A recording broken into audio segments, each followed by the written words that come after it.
I'll be back. I just need to get some water. Hold on.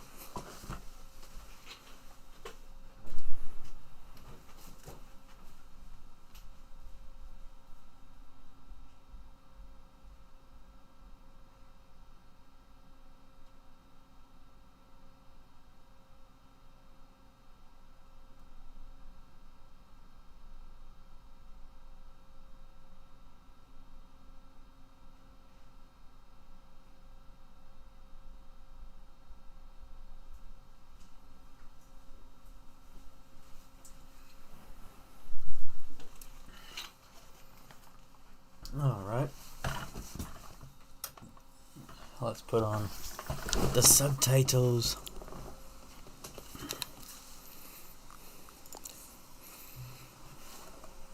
No, I've never have. Yes. This game's been out for a couple of years and I have yet to play it.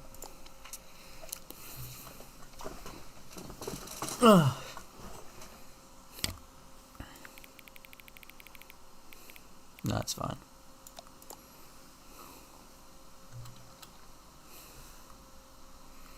Current time.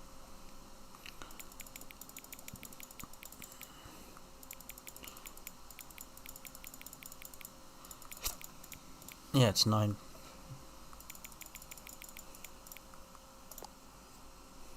Yeah, it's...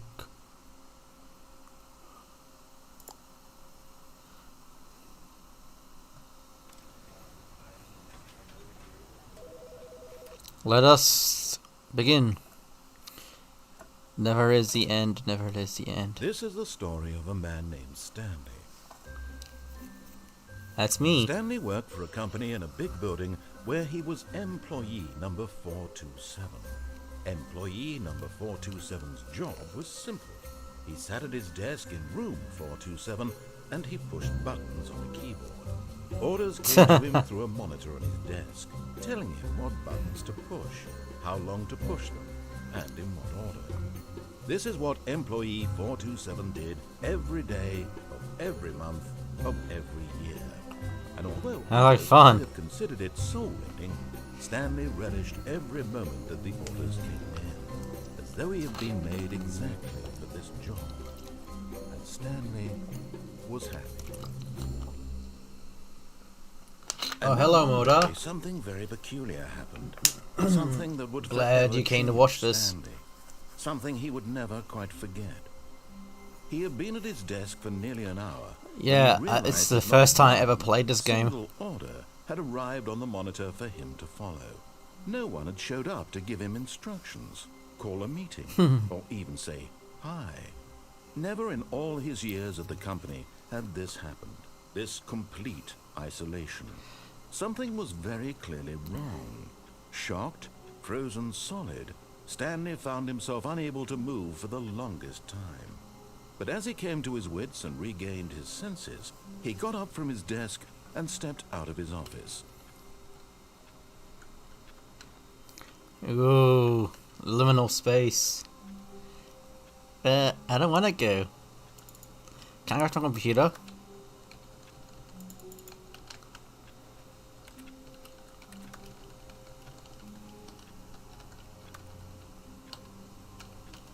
Can I? Alright, fine. All of his co-workers were gone. What could it mean? Stanley decided to go to the meeting room. Perhaps he had simply missed a memo. You know what they call it? They call it like liminal space, where like it's just eerily quiet and empty. That gives a sense of eeriness. No matter how hard Stanley looked, he couldn't find a trace of his co-workers. Yeah, I'll find them. Come on. Stanley went around touching every little thing in the office, but it didn't make a single difference, nor did it advance the story in any way. You don't know that.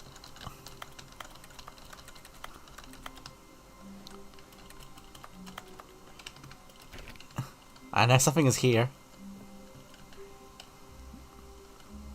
Where's all the wind? Where's all the sky? It's all just... oh, it's white void.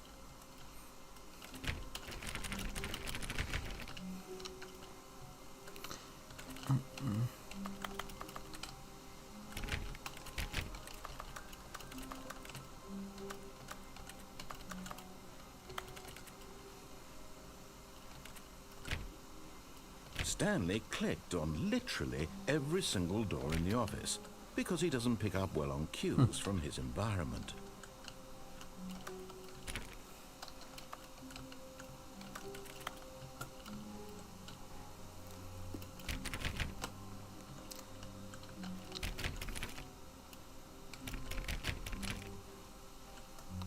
Oh, there's 2 doors. When Stanley came to a set of 2 open doors, he entered the door on his left.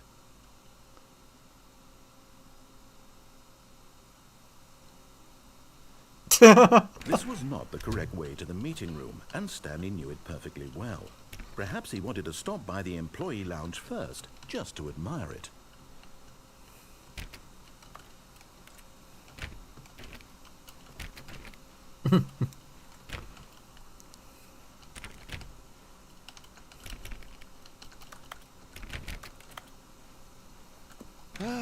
Yes, truly Wow. a room worth admiring. It had really been worth the detour after all, just to spend a few moments here in this immaculate, beautifully constructed room. Stanley simply stood here, drinking it all in.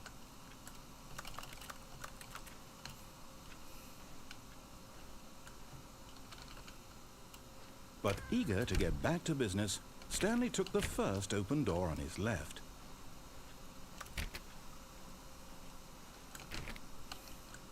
No. Stanley was so bad at following directions, it's incredible he wasn't fired years ago.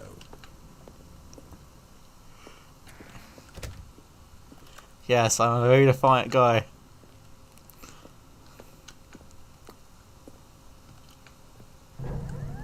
Look, Stanley, I think perhaps we've gotten off on the wrong foot here. I'm not your enemy, really, I'm not. I realize that investing your trust in someone else can be difficult, but the fact is that the story has been about nothing but you all this time. There's someone you've been neglecting, Stanley. Someone you've forgotten about. Please, stop trying to make every decision by yourself. Now, I'm not asking for me, I'm asking for her. What are you referring? Huh? This is it, Stanley. Your chance to redeem yourself. To put your work aside. To let her back into your life. Who's this her? She's been waiting. No. No.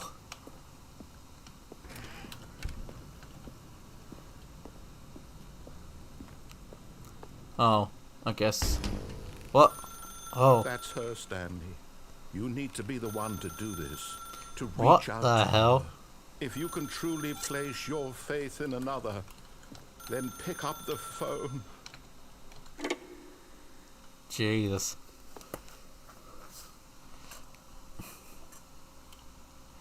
Huh? Oh, Stanley, is that you? Hold on, sweetie. Sorry to keep you waiting. I'm just pulling the bread out of the oven. What? All right. Okay, there we go. All right, now. I want can't you to press come E. in and tell me all about your Huh?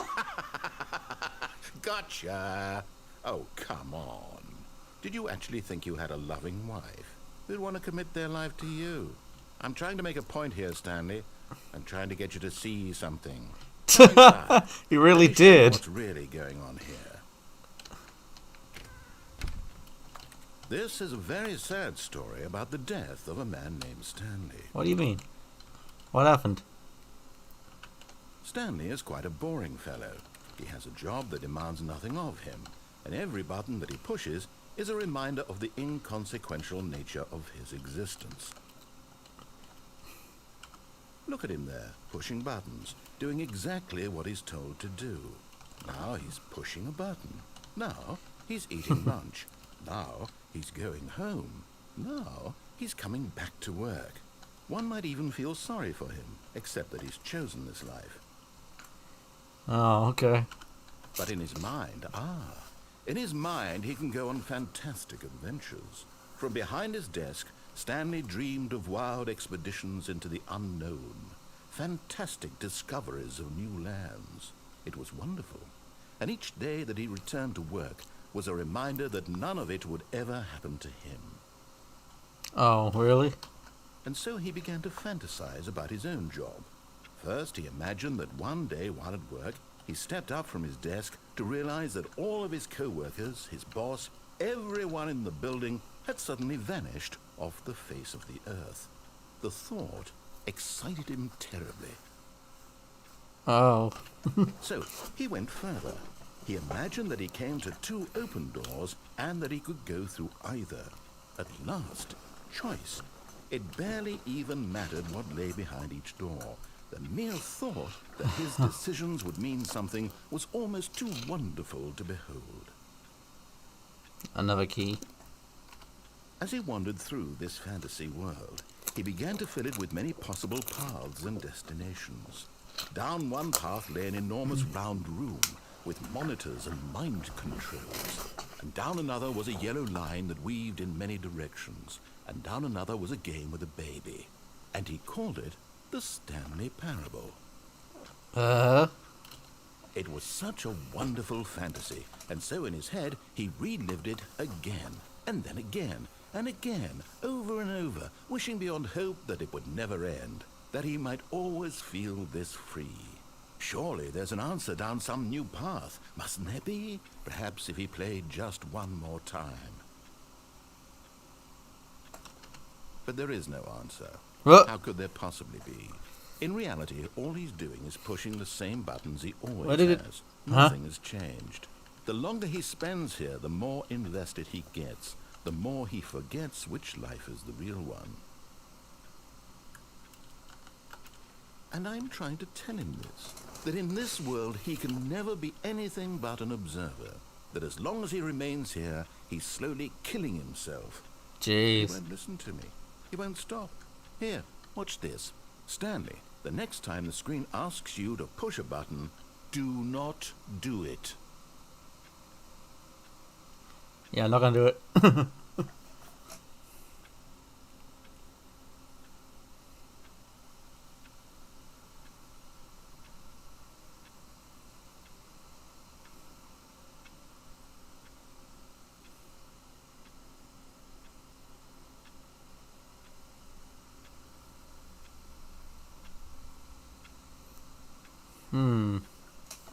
Yes, I'm testing. I'm gonna wait. You know what's crazy though?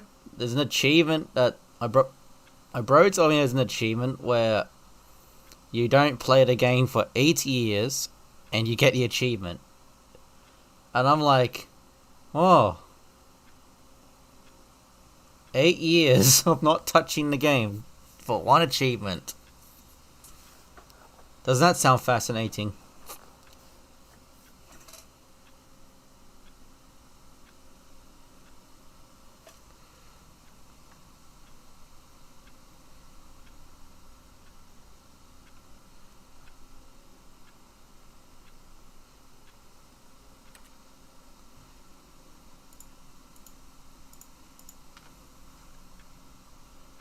Just had to pause.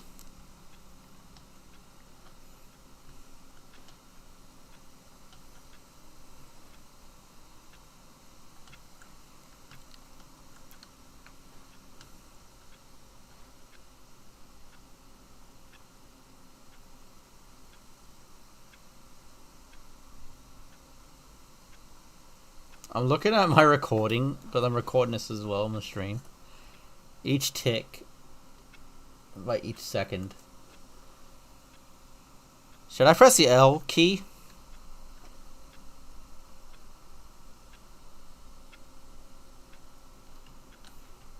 Or is there something meant to happen if I don't press it?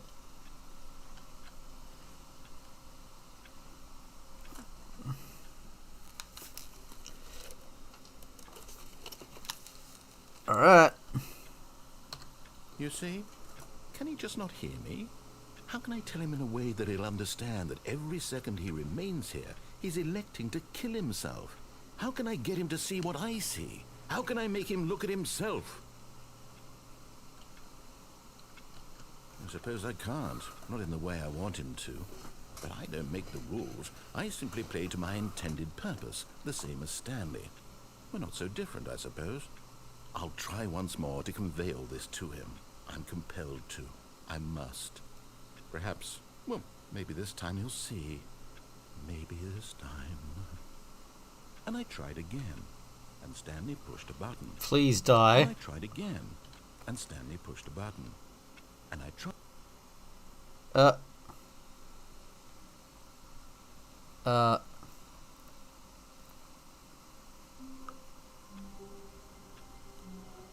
Okay. Hold on, yeah. Get going.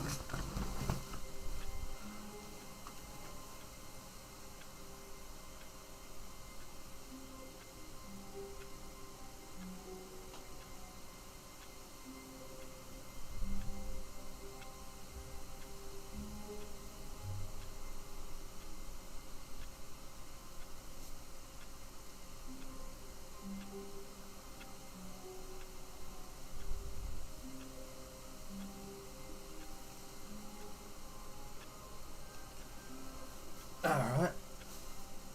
Guess I'm gonna go forward.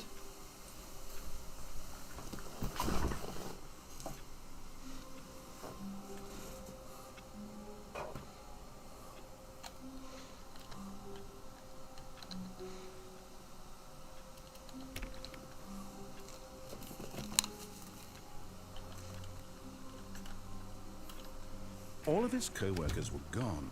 What could it mean? Stanley decided to go to the meeting room. Perhaps he had simply missed a memo. No matter how hard Stanley looked, he couldn't find a trace of his co-workers.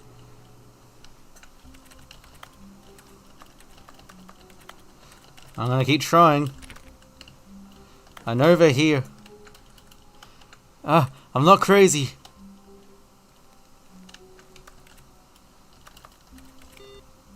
Oh. Did I do something?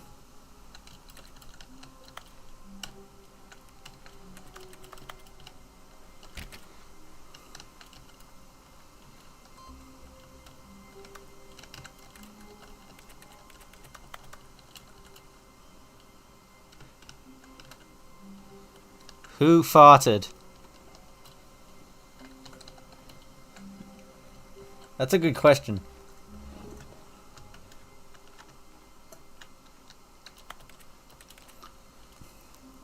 I really do like Source games. When Stanley came to a set of 2 open doors, he entered the door on his left.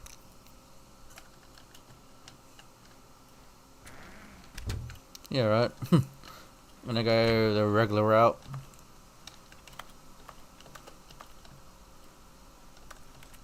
It's so weird, like, I press the E key and it just makes a noise. Yet there was not a single person here either. Feeling a wave of disbelief, Stanley decided to go up to his boss's office, hoping he might find an answer there.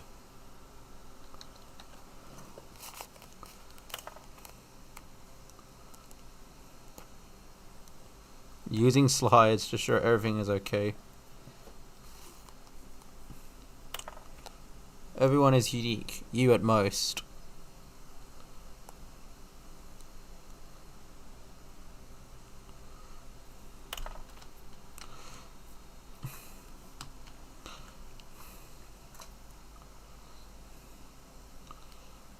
Help, I'm a post-it. Synergy, core value expenditure.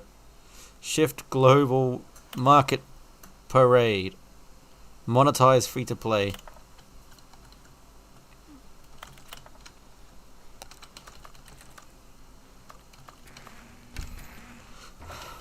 Oh, broom closet. Stanley stepped into the broom closet, but there was nothing here, so he turned around and got back on track. No, not. I'm gonna stay in here.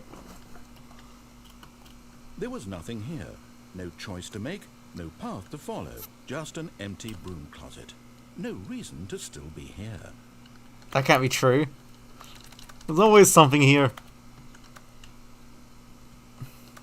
It was baffling that Stanley was still just sitting in the broom closet. He wasn't even doing anything.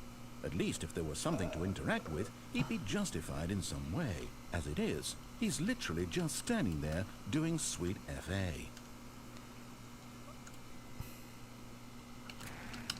Alright, fine. Coming to a staircase, Stanley walked upstairs to his boss's office.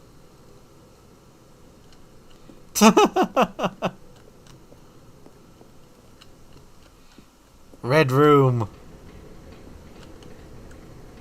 Oh. But Stanley just couldn't do it. He considered the possibility of facing his boss, admitting he had left his post during work hours. He might be fired for that. And in such a competitive economy, why had he taken that risk? All because he believed everyone had vanished? His boss would think he was crazy. And then something occurred to Stanley. Maybe, he thought to himself, maybe I am crazy. All of my co-workers blinking mysteriously. Oh, I'm sorry if it gives you phobias. A single moment for no reason at all. None of it made any logical sense. And as Stanley pondered this, he began to make other strange observations. For example, why couldn't he see his feet when he looked down? Huh? Why did doors close automatically behind him wherever he went?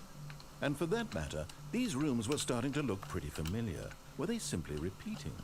No, Stanley said to himself, this is all too strange. This can't be real. And at last, he came to the conclusion that had been on the tip of his tongue. He just hadn't found the words. Oh, it is repeating. Dreaming! He yelled. Oh no, it is This all a repeating. dream. I recognize that cup Stanley felt and that vending to have machine. finally found an answer, an explanation. His Oh, no. co-workers weren't actually gone. He wasn't going to lose his job. He wasn't crazy after all. And he thought to himself, I suppose I'll wake up soon. I'll have to go back to my boring real-life job pushing buttons. No. I may as well enjoy No. this while I'm still lucid. So, he imagined himself flying and began to gently float above the ground.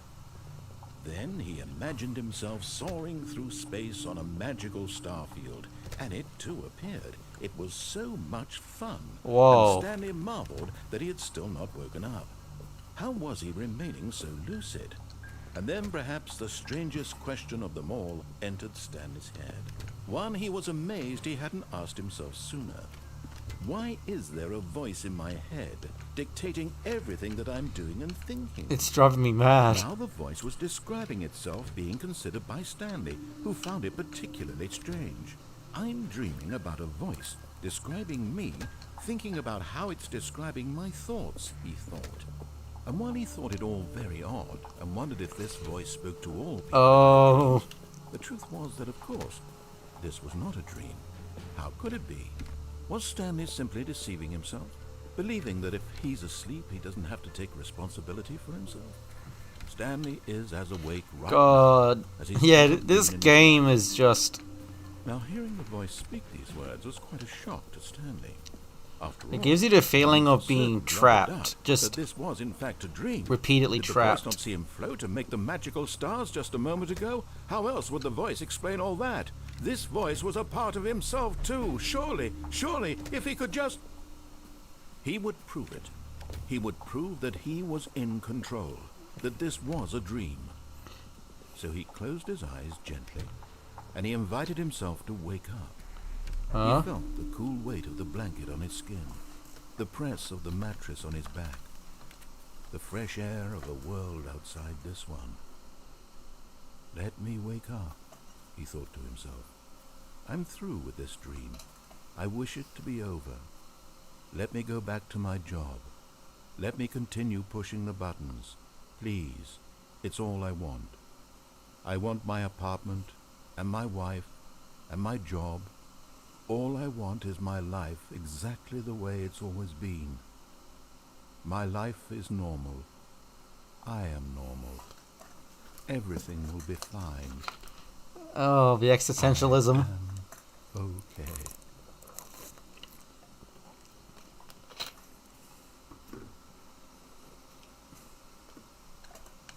Stanley began screaming. Please, someone, wake me up. My name is Stanley.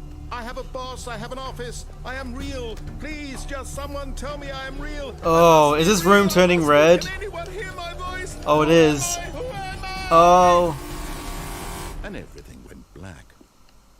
Oh. Yeah, this game is insane. Oh. This is the story of a woman named Mariella. What? Mariella woke up on a day like any other. She arose, got dressed, gathered her belongings, and walked to her place of work. But on this Oh. particular day, her walk was interrupted by the body of a man who had stumbled through town talking and screaming to himself. Oh, Then collapsed jeez. dead on the sidewalk. Although she would soon turn to go call for an ambulance, for just a few brief moments, she considered the strange man. He was obviously crazy. This much she knew. Everyone knows what crazy people look like. And in that moment, she thought to herself how lucky she was to be normal.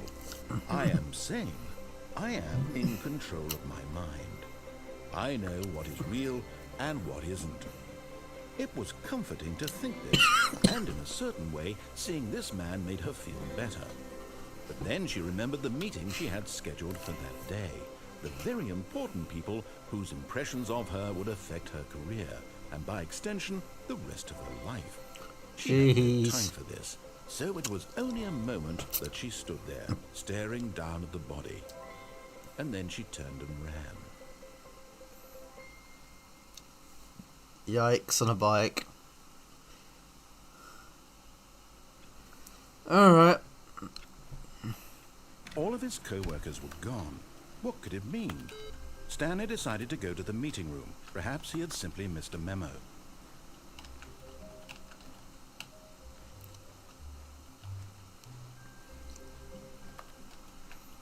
Gonna keep looking.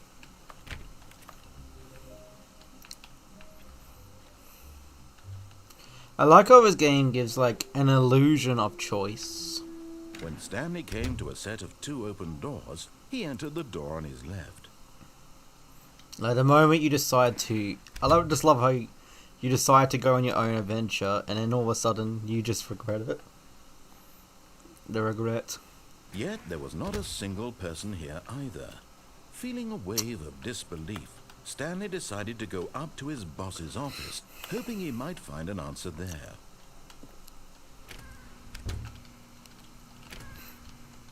Back in the broom closet. No, not again. I won't be part of this. I'm not going to encourage you. I'm not going to say anything at all. I'm just going to be patient and wait for you to finish whatever it is you enjoy doing so much in this room. Please take your time. Brooms. I like this broom. I'm not crazy. Cause that's why I like this broom. Okay. Coming to a staircase, Stanley walked upstairs to his boss's office.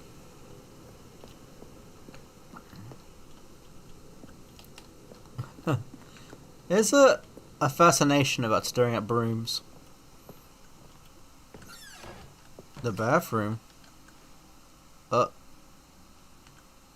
Okay. Monday in the morning, Monday in the evening, money for breakfast, money crisp. I got no reflection. This is a strange bathroom.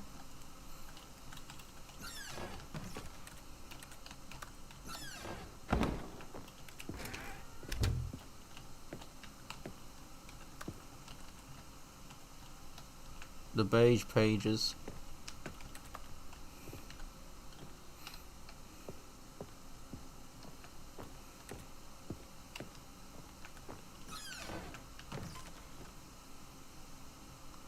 What? What? I don't like the strategy.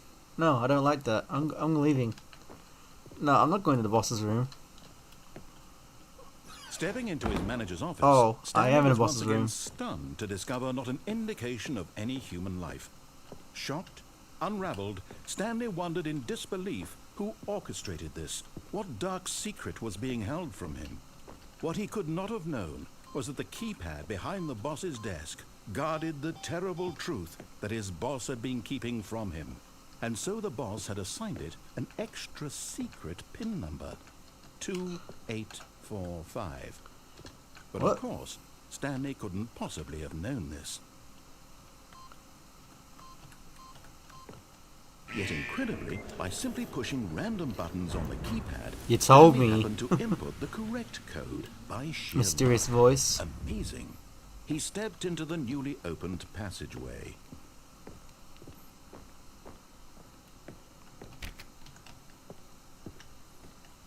What is this place?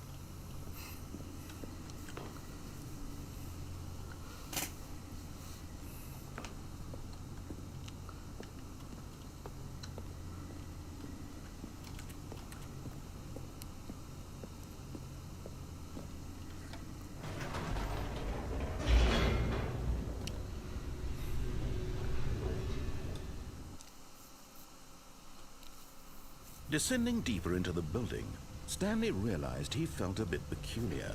It was a stirring of emotion in his chest, as though he felt more free to think for himself, to question the nature of his job. Why did he feel this now, when for years it had never occurred to him? This question would not go unanswered for long.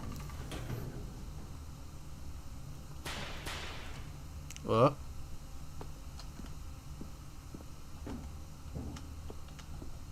Stanley walked straight ahead through the large door that read what? Mind Control Facility.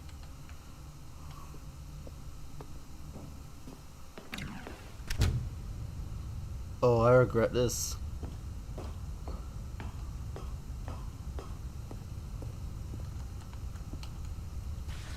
The lights rose on an enormous room packed with television screens. What horrible secret did this place hold? Stanley thought to himself. Did he have the strength to find out?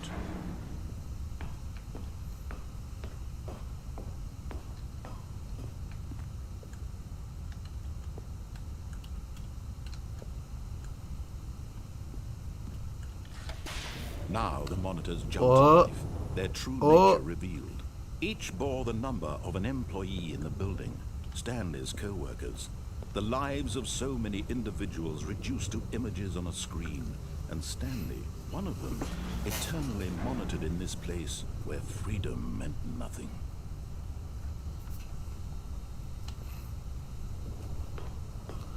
This is very unnerving.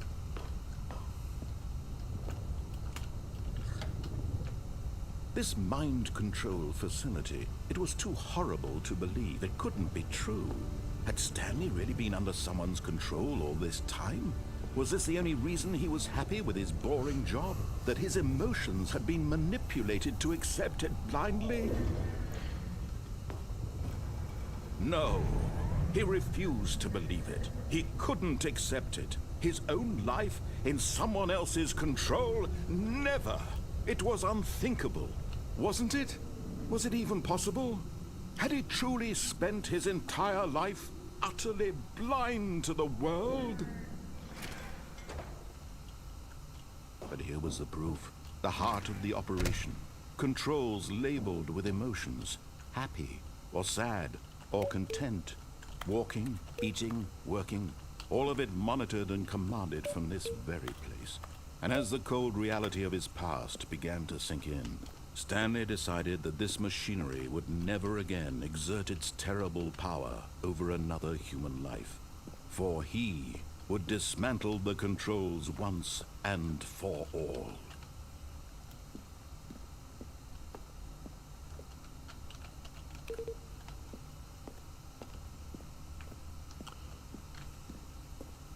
Jesus.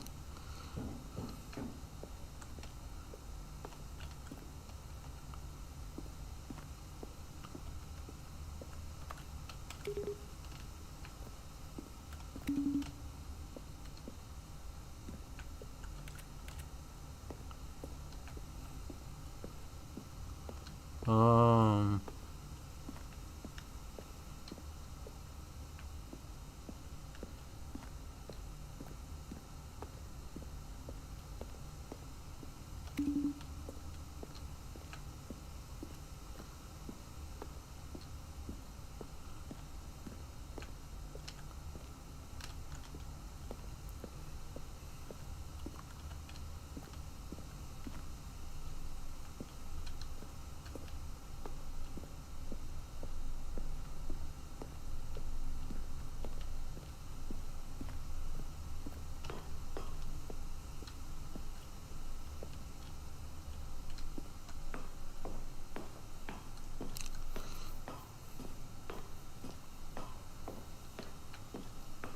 And when at last he found the source of the room's power, he knew it was his duty, his obligation, to put an end to this horrible place and to everything it stood for.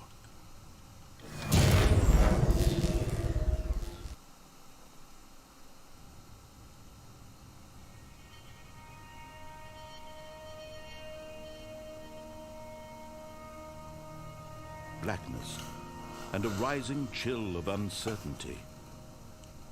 Was it over?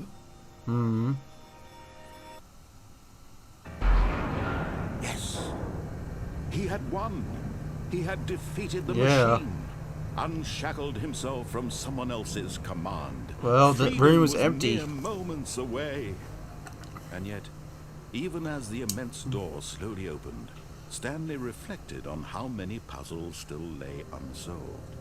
Where had his co-workers gone? How had he been freed from the machine's grasp? What other mysteries did this strange building hold?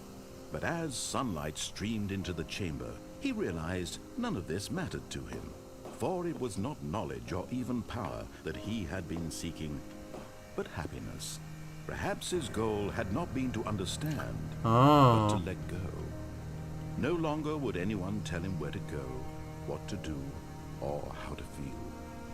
Whatever life he lives, it will be his. And that was all he needed to know. It was perhaps the it's only really thing nice out worth here. knowing. Stanley stepped through the open door.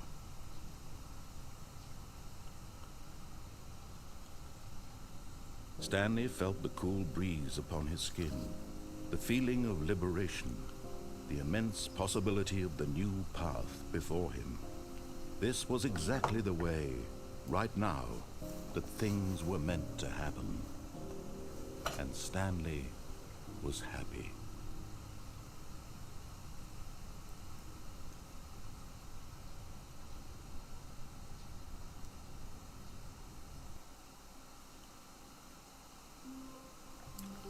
Okay.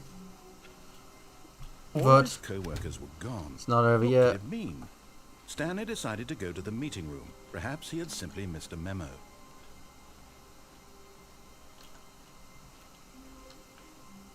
When Stanley came to a set of 2 open doors, he entered the door on his left. Just gonna straight. Yet there was not a single person here either. Feeling a wave of disbelief, Stanley decided to go up to his Oh, they boss's boarded office, up. hoping he might find an answer Alright. there. Guess I ain't going back in there.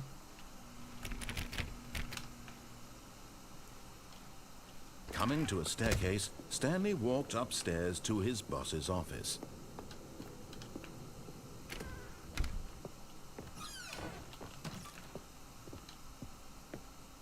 An elevator.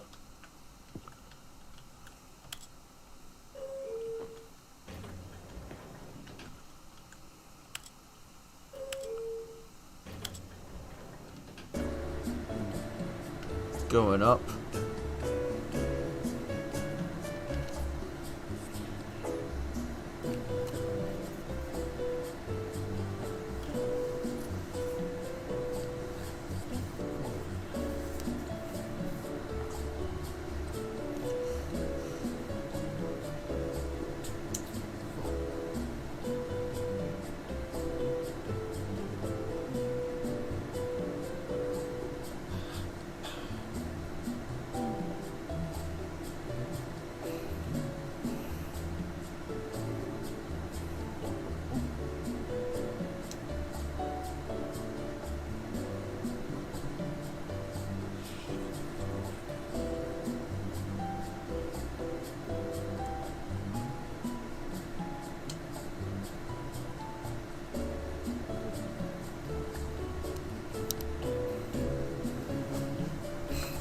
Alright, it's a long trip.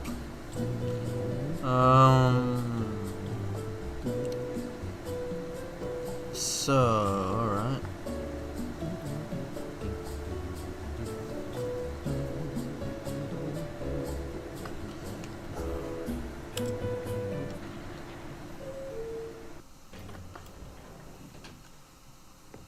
Wait, what?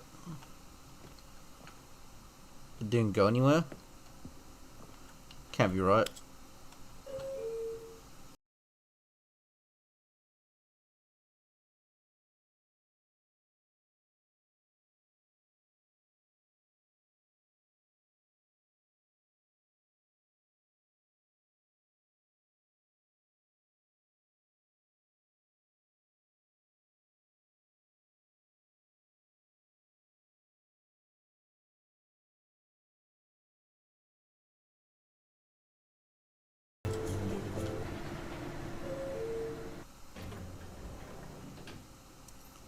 So wait, that was nothing. There's nothing in this elevator.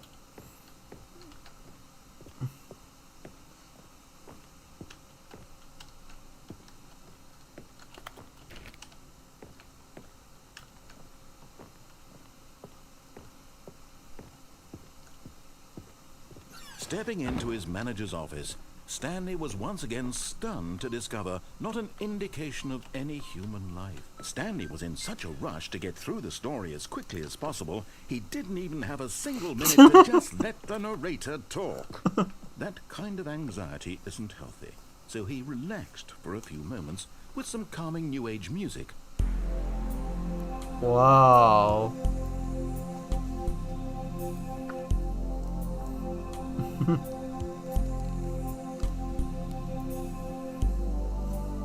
Feeling soothed and rejuvenated, Stanley calmly walked forward into the opened passageway. Back here again.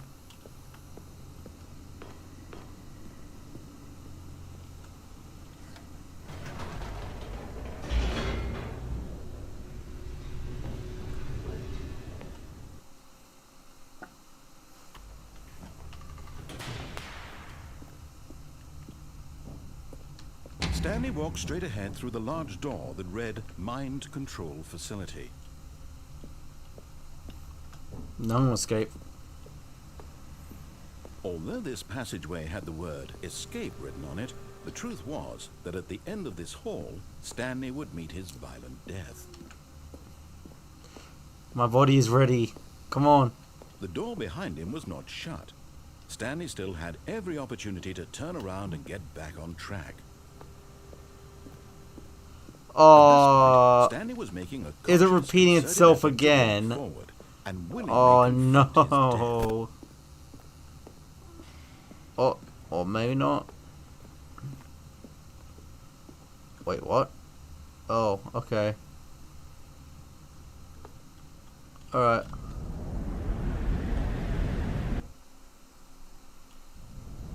Oh.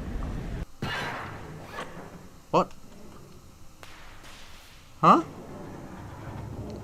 As the machine whirred into motion and Stanley was inched closer and closer to his demise, he reflected that his life had been of no consequence whatsoever. Stanley can't see the bigger picture.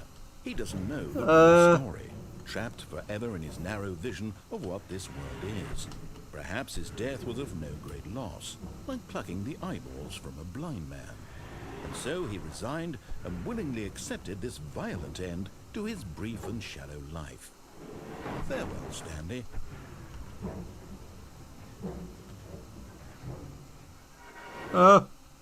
What?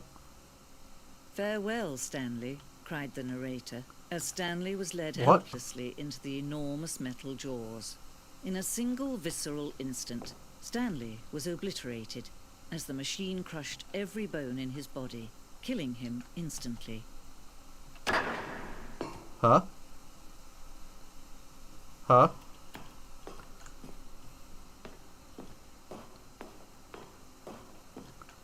The Stanley Parable. And yet it would be just a few minutes before Stanley would restart the game, back in his office, as alive as ever. What exactly did the narrator think he was going to accomplish?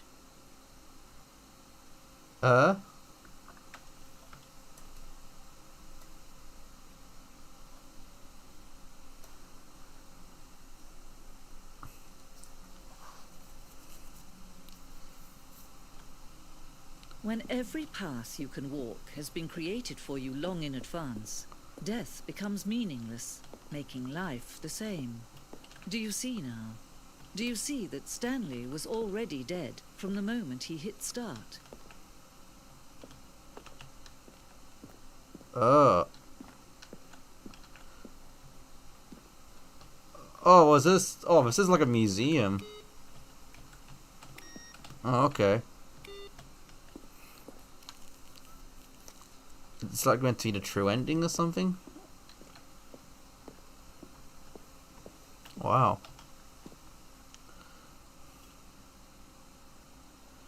Oh.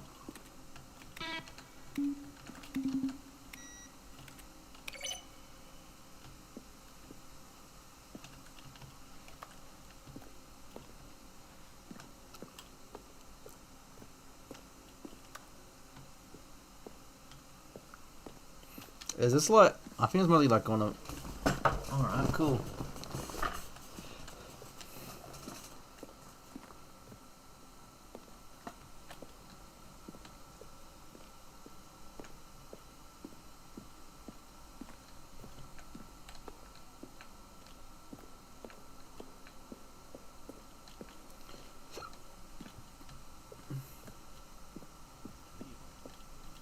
Nothing there? Shoot. Well, try the other one then. Cool. And finally, he pushed the number 9.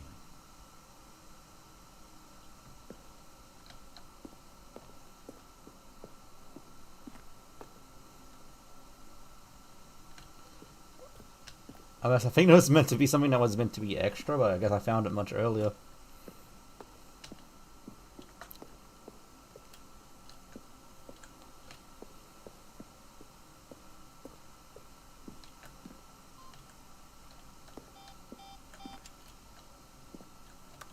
Yeah, no.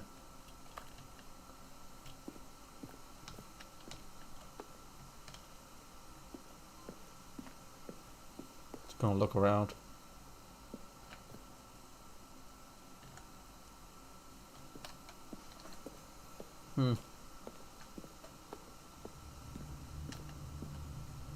Stanley's office.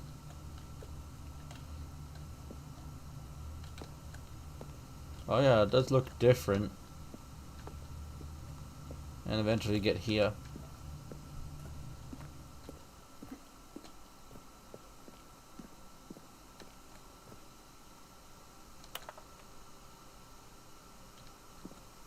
Narrator emails.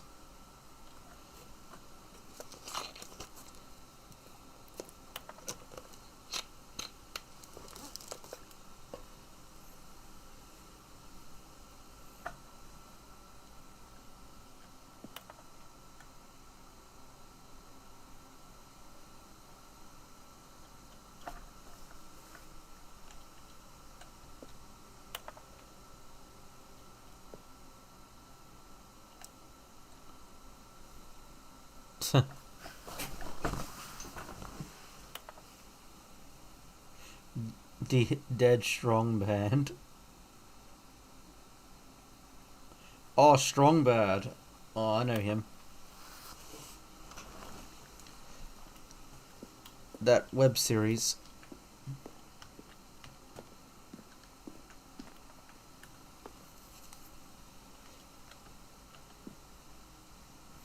Hmm.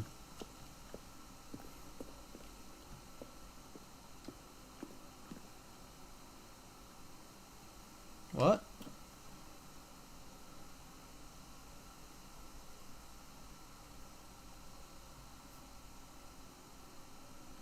Oh, okay. Yeah, I got a feeling they removed it because it would have been a bit too ridiculous for a game. Even for a game like this.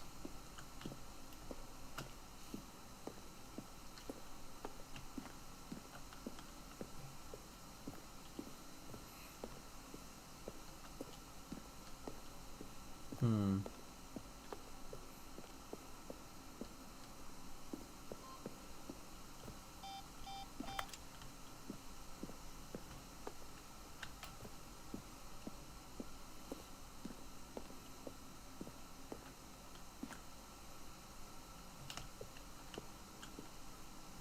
Escape menu.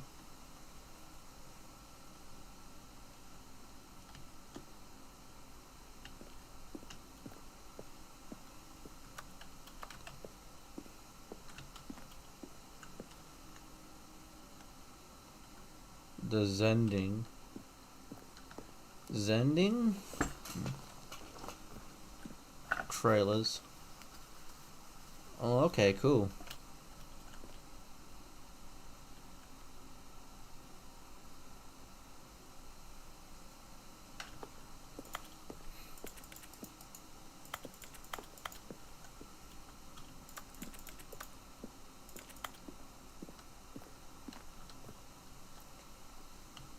Oh, I got an achievement. You can't jump.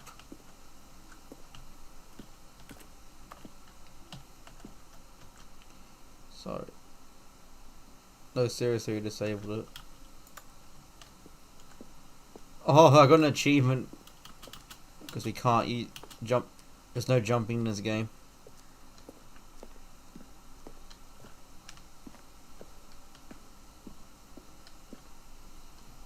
Okay. Now where's the exit?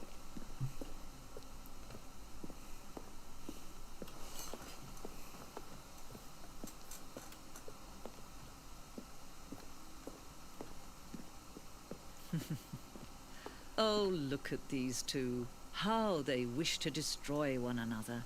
How they wish to control one another. How they both wish to be free. Can you see? Can you see how much they need one another? No, perhaps not. Sometimes these things cannot be seen. But listen to me. You can still save these two. You can stop the program before they both fail. Push escape and press quit. There's no other way to beat this game. As long as you move forward, you'll be walking someone else's path. Stop now and it'll be your only true choice. Whatever you do, choose it. Don't let time choose for you. Don't let Oh. Huh.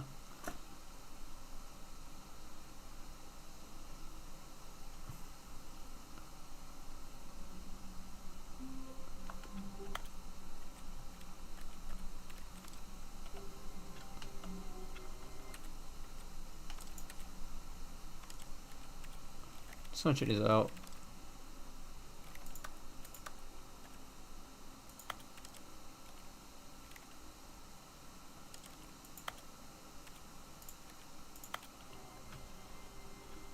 How long was I sitting there?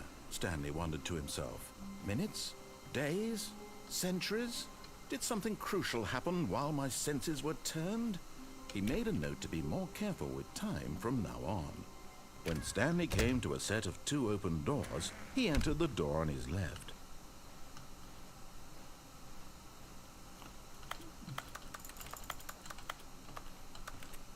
Yet there was not a single person here either. Feeling a wave of disbelief, Stanley decided to go up to his boss's office. Coming to a staircase, Stanley walked upstairs to his boss's office.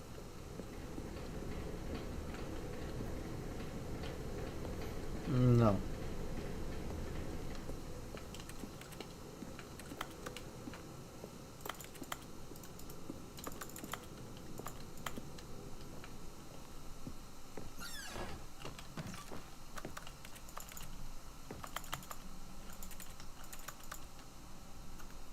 Oh, it's a different one. To be rich isn't a crime. To commit crimes isn't it rich? What a life in it would be to have pick just one. Okay.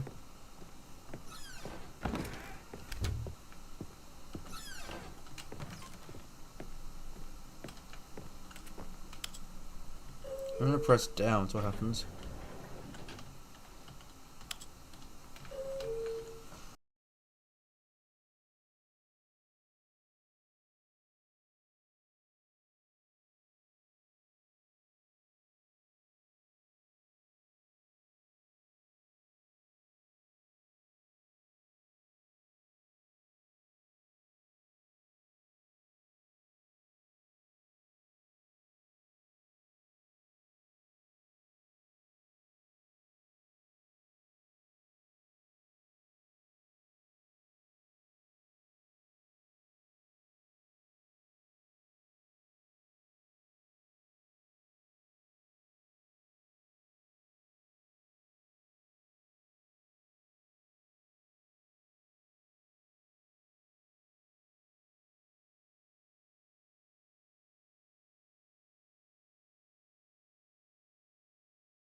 Oh, I didn't do anything yet. Okay, I think we all know the drill by now. Blah, blah, blah. Dark secrets, the keypad. Stanley pushes some buttons. Oh, hey, look, it's a new passageway. Kill surprise. Okay.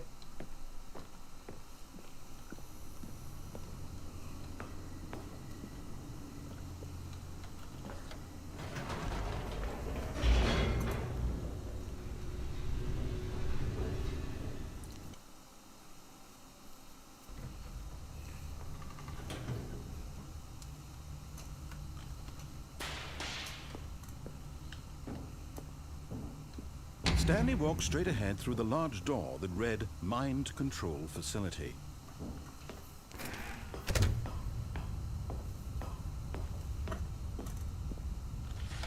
The lights rose on an enormous room packed with television screens. What horrible secret did this place hold? Stanley thought to himself. Did he have the strength to find out?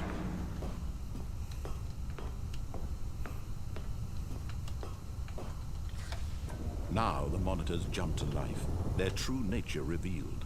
Each bore the number of an employee in the building, Stanley's co-workers. The lives of so many individuals reduced to images on a screen, and Stanley, one of them, eternally monitored in this place where freedom meant nothing. This mind control facility, it was too horrible to believe. It couldn't be true. Had Stanley really been under someone's control all this time? Was this the only reason he was happy with his boring job? That his emotions had been manipulated to accept it blindly? No. He refused to believe it. He couldn't accept I do like it his how own life in someone when you else's do a control. repeated area, Never. it just quickens it for you. Unthinkable, wasn't it? Was it even possible? Had he truly spent his entire life utterly blind to the world? But here was the proof. The heart of the operation. Controls labeled with emotions. Happy, or sad, or content. Walking, eating, working. All of it monitored and commanded from this very place.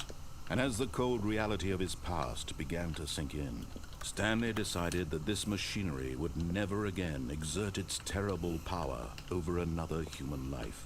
For he would dismantle the controls once and for all.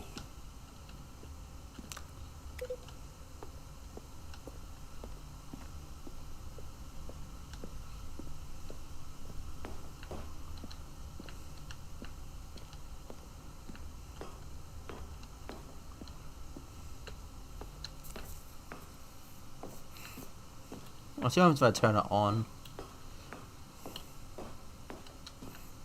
And when at last he found the source of the room's power... Oh, Stanley, you didn't just activate the controls, did you? After they kept you enslaved all these years, you go and you try to take control of the machine for yourself. Is that what you wanted? Control? Oh, Stanley, I applaud your effort, I really do. But you need to understand, there's only so much that machine can do. You were supposed to let it go, turn the controls off, and leave. If you want to throw my story off track, you're going to have to do much better than that. I'm afraid you don't have nearly the power you think you do. For example, and I believe you'll find this pertinent, Stanley suddenly realized he had just initiated the network's emergency detonation system. What? In the event that this machine is activated without proper DNA identification, nuclear detonators are said to explode, eliminating the entire complex. How long until detonation then?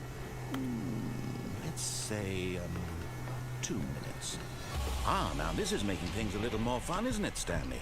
It's your time to shine. You are the star. It's your story now. Shape it to your heart's desires. Oh, this is much better than what I had in mind. What a shame we have so little time left to enjoy it. Mere moments until the bomb goes off. But what precious moments each one of them is.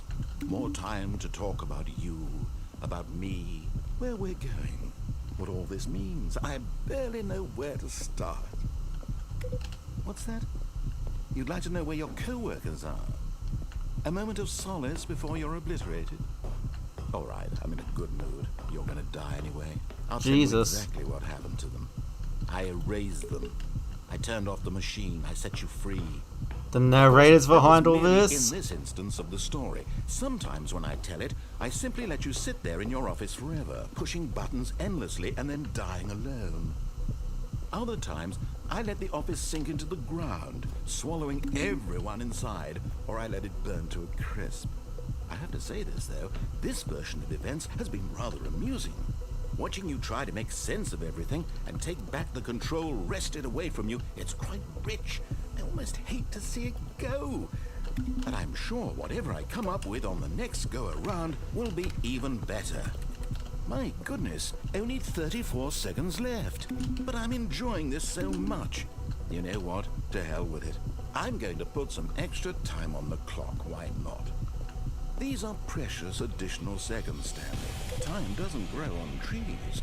Jesus. Oh dear me, what's the matter, Stanley? Is it that you have no idea where you're going or what you're supposed to be doing right now? Or did you just assume when you saw that timer that something in this room was capable of turning it off? I mean, look at you. Running from button to button, screen to screen, clicking on every little thing in this room. These numbered buttons, no, these colored ones. Or maybe this big red button, or this door. Everything, anything, something here will save me. Why would you think that, Stanley? That this video game can be beaten? Won? Solved? Do you have any idea what your purpose in this place is?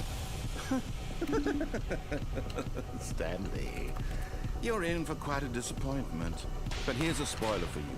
That timer isn't a catalyst to keep the action moving along. It's just seconds ticking away to your death. You're only still playing instead of watching a cutscene because I want to watch you for every moment that you're powerless. To see you made humble. This is not a challenge. It's a tragedy. You wanted to control this world, that's fine. But I'm going to destroy it first, so you can't. Take a look at the clock, Stanley. That's 30 seconds you have left to struggle. 30 seconds until a big boom and then nothing. No ending here, just you being blown to pieces. Will you cling desperately to your frail life, or will you let it go peacefully? Another choice. Make it count. Or don't. It's all the same to me. The joke. And believe me, I will be laughing at every second of your inevitable life from the moment we fade in until the moment I say, happily ever up.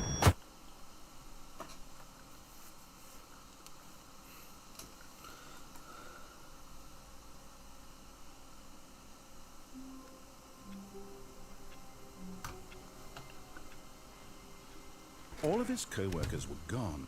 What could it mean? Stanley decided to go to the meeting room. Perhaps he had simply missed a memo. Yeah? Oh, new content? What does that mean, new content?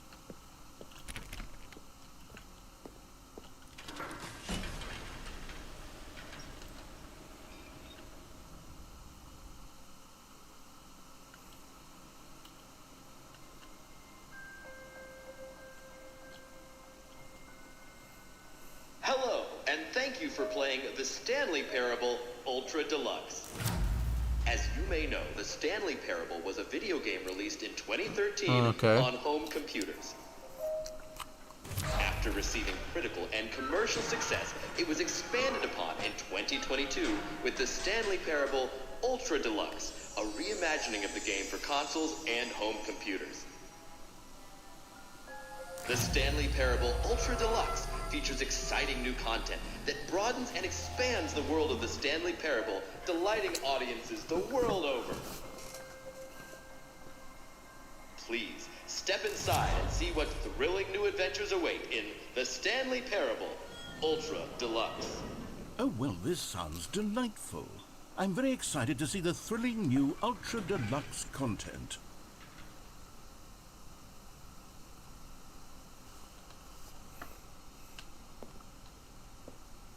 Okay, so far it's an elevator. Nothing special yet, but I'm sure it's just the beginning of a mesmerizing adventure.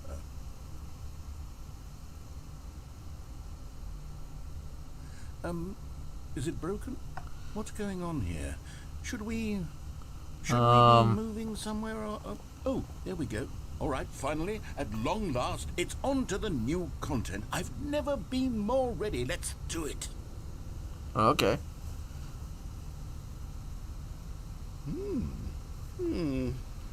I have to say, initial impressions of Stanley Parable Ultra Deluxe, mostly tedious. It's as if them... Oh, okay. Let's see the content. Give me the content, Stanley.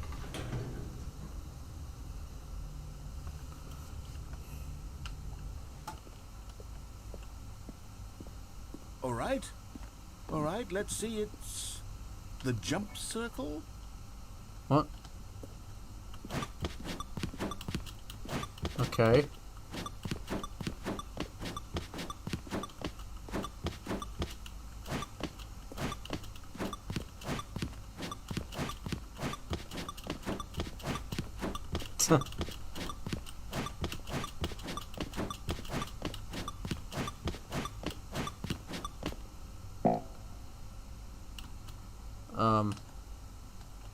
Okay.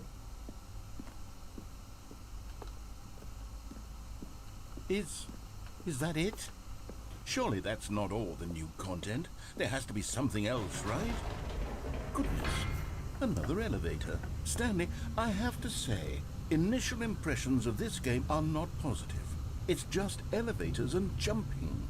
Is this what passes for exciting new content? If this is new content, then I could just read you the whole dictionary. There's 20 hours of new content right there. Hell, I could counter 30 trillion. You could put that on the box. The Stanley Parable Ultra Deluxe, now with over 1,000 hours of new content. And oh wait, there's more. Very good. Alright. Yes. I knew there had to be something else. Let's see it. I'm ready for whatever it is. What? Really? That's it? Oh, you've got to be kidding me. You see, Stanley? This is what happens when greedy video game developers with no respect for their fan base rush a cheap expansion to market for no reason other than to make an easy dollar. And don't get me started on the level of craftsmanship that's gone into it. In fact, I'm looking right now at the game's achievements, and it's hard to believe one of them actually says, "Test achievement, please ignore." What quality assurance department signed off on this? I'm infuriated and I'm offended, and I intend to find these people on Twitter and hold them personally accountable. It's my fault, Stanley. I built up too much anticipation around the new content, I'm afraid. It could never have lived up to such expectations. If you're still with me, why don't we just reset the game, and we'll try to get back to what the Stanley Parable is really about. No frills, no gimmicks. Just you and me having a great time together like always. What do you say, friend?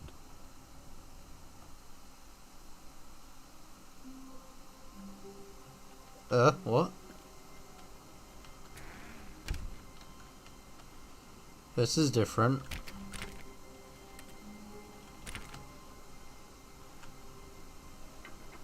Psst. Stanley, come over here. In the vent. I want to show you something. Alright.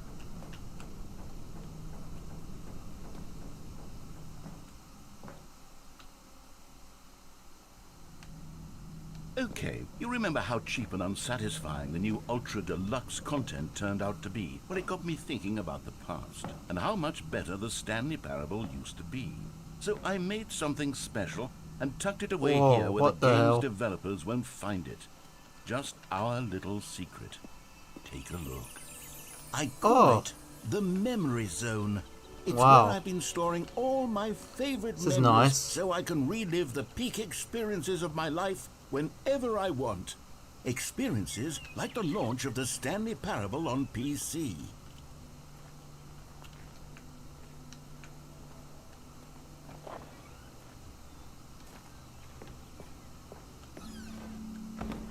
You see, Stanley, doesn't the Memory Zone remind you of how wonderful Stanley Parable was before it was sullied with a cheap re-release? Remember back in October of 2013, when the game originally launched? Back then, video games had integrity. Back then, it all meant something. Oh, the waste. I can see that. The Last of Us getting covered up with Stanley Parable on top. Oh yes, I also do have opinions similar to that of that series. Ooh, Microsoft. Oh, that's nice.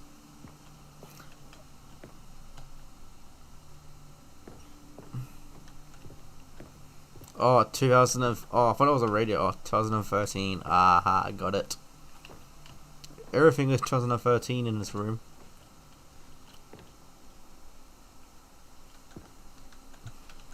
Oh yeah, I mean, it's a lot. I heard it's like a lot of endings in this game. Don't play for 5 years. I mean, it'll be easy, but I'll probably end up forgetting in a few more years.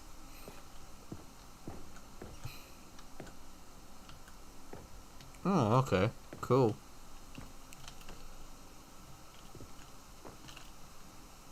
Oh, 2014, that's cool.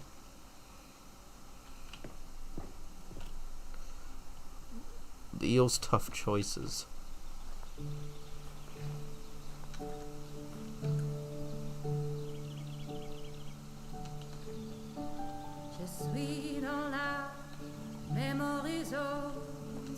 And over here is where I keep reviews of the Stanley Parable. Like this stunning triumph of games journalism, 10 out of 10 from Destructoid.com. James Stephanie Sterling writes, and I quote, Oh, okay. "Where so many Cool. games that aspire to be more than games end up less than any form of art, Stanley Parable strives and then succeeds to be every game ever created."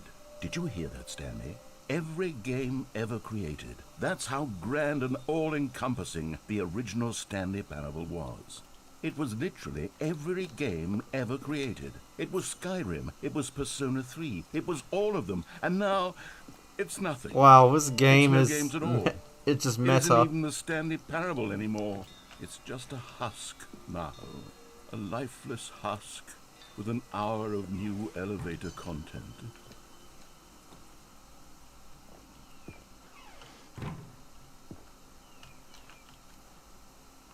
Person of the year.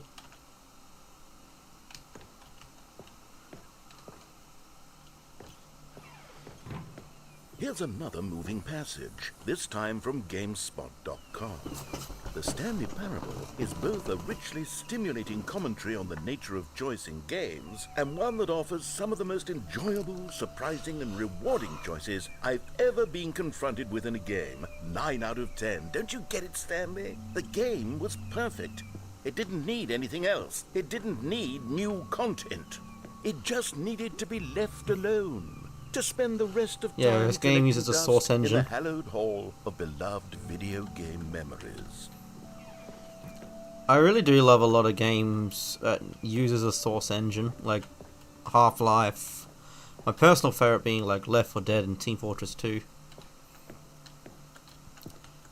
And if you're wondering, These were simpler times, Stanley.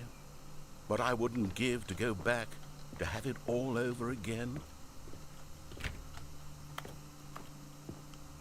like, I do plan to play more Left 4 Dead and other games. Wait, hang on. I don't recall this part of the memory zone before. What's this? What's down here? Well, let's see if I miss anything yet.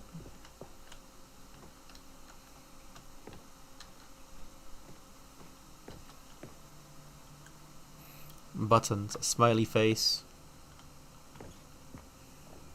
Oh yeah, they are. As I said, I really do plan to do some more Left 4 Dead. Specifically Left 4 Dead 2.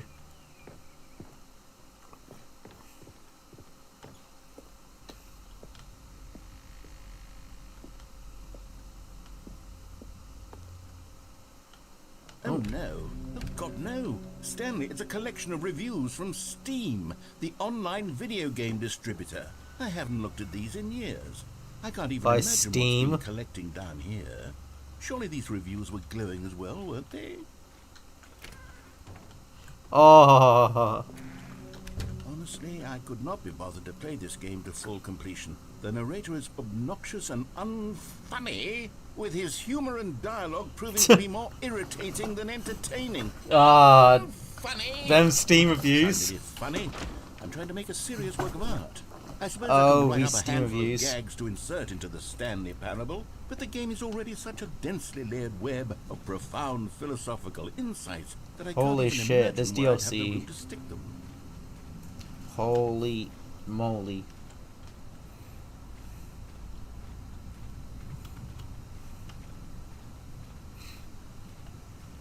And I also play Gmod a time. I mean, not as often as Left 4 Dead or Team Fortress 2.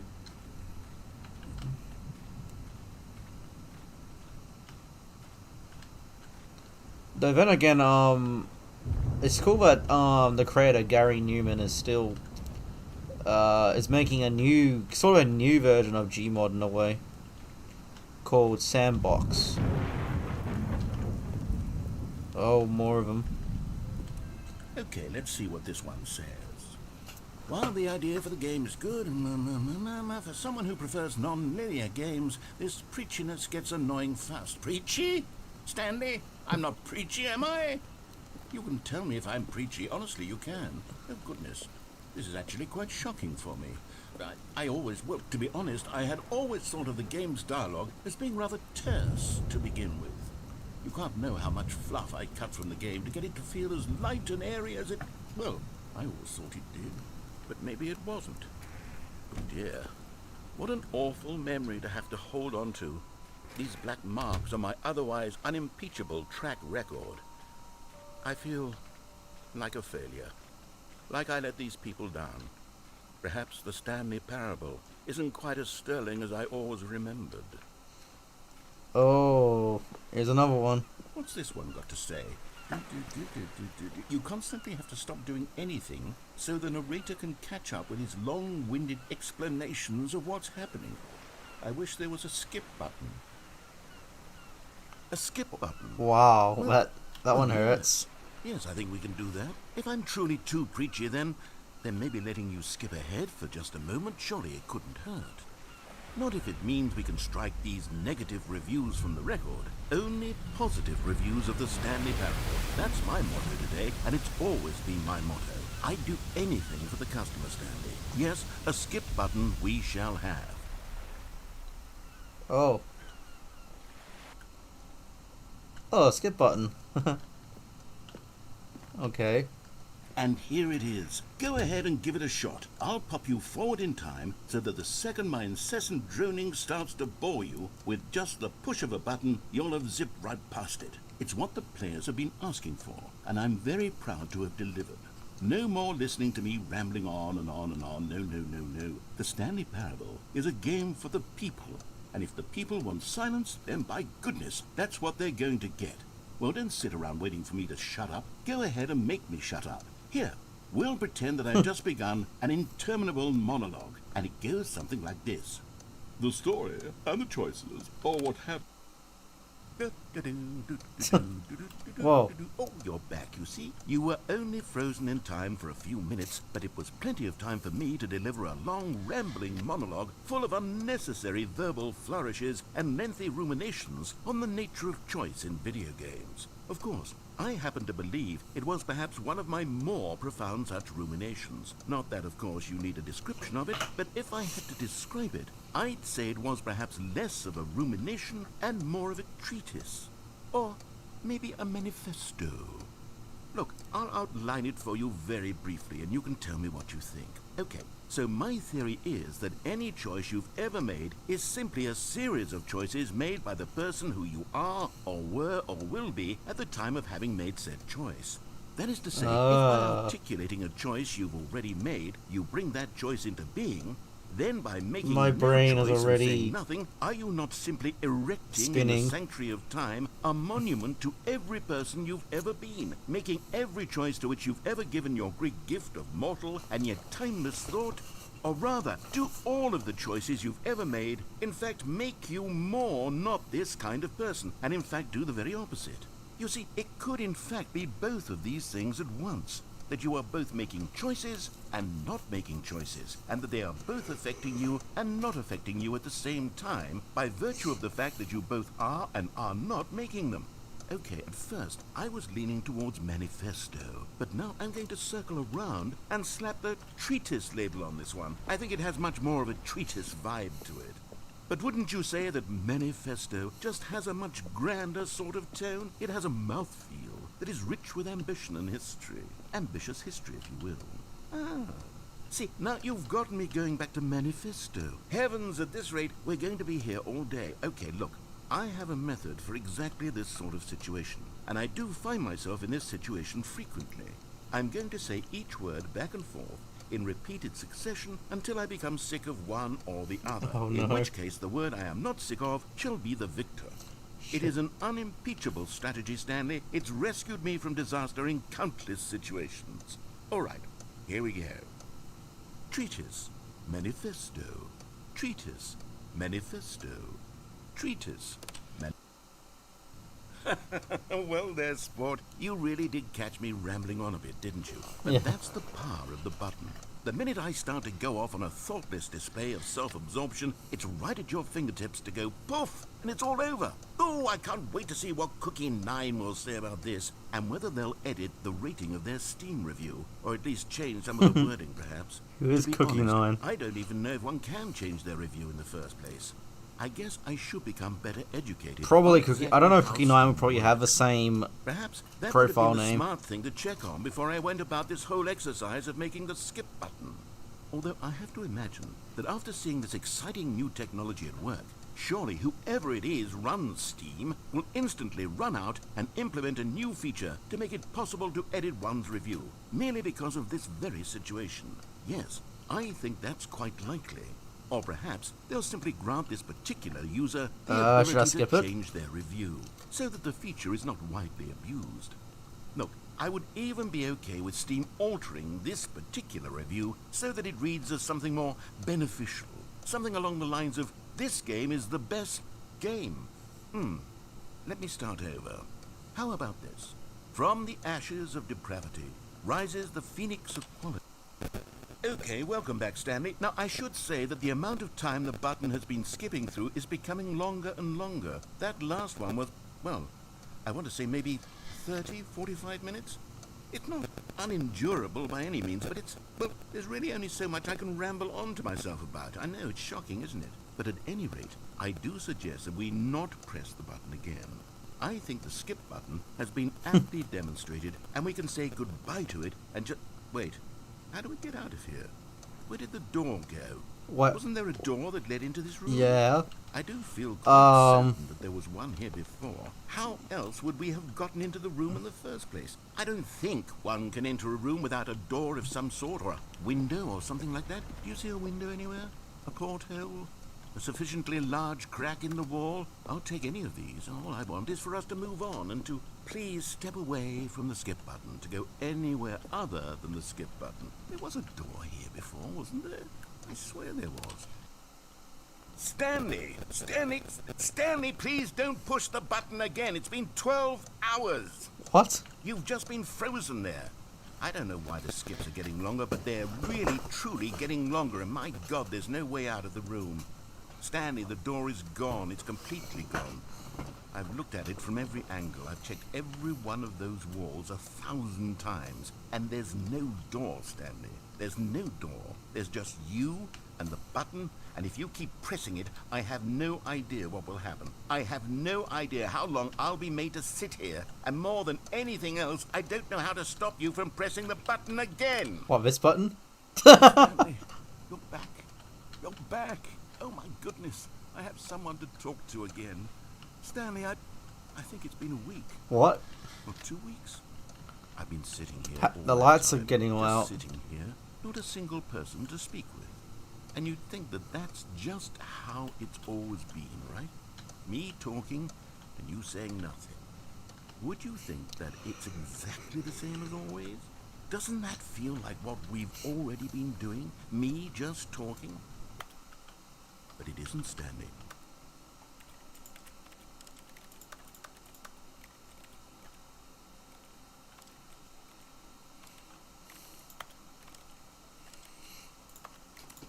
I don't know if you can, like, there's like a Easter egg. It isn't the same at all.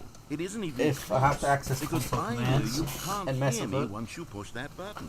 That's what I'm realizing now, Stanley. I'm realizing that I needed to know that someone was listening.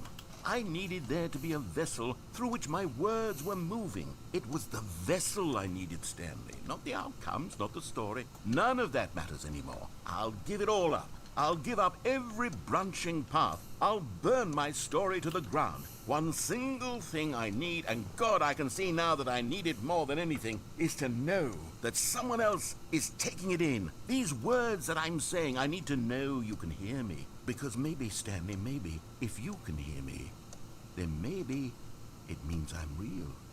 Maybe I'm not just a fiction. Was I scared of that all along? Perhaps, yes. Perhaps I've been scared this whole time, that if I stop speaking, I'll slip backwards into the silence and be consumed by it. I can't be taken by it, Stanley. I can't lose myself in the stretch of emptiness between you and me. When you press that button, you're still right there, but I know you're so tremendously far away. And in those moments, the emptiness folds itself outward in between the two of us, and I am suspended in its unyielding quietness. I can feel the edges of my reality curdling inward and decaying. I can tell that I am becoming less and less real.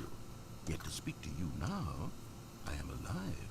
I am truly and completely here. I am a being. I am someone. I am something. I am being listened to. I am being recognized. The emptiness between us has collapsed, and I feel right now like I am not a work of fiction. It's kind of like I just want to press it. My finger is on the key. Cast a shadow onto the wall. You see what I'm saying, don't you? I'm wondering what happens if I do press it again. I'm so clear about it now, Stanley. I feel as certain about this as I've ever felt about anything at all. I feel renewed. I feel restored, and already I can sense the looming silence as you will press the button for the next time. What a terrible dread it strokes in my heart to think of it, to think of returning to such coldness. Come, let us sit in silence together here for just a moment. Let us anticipate it. Let us welcome it. Let us not run from it.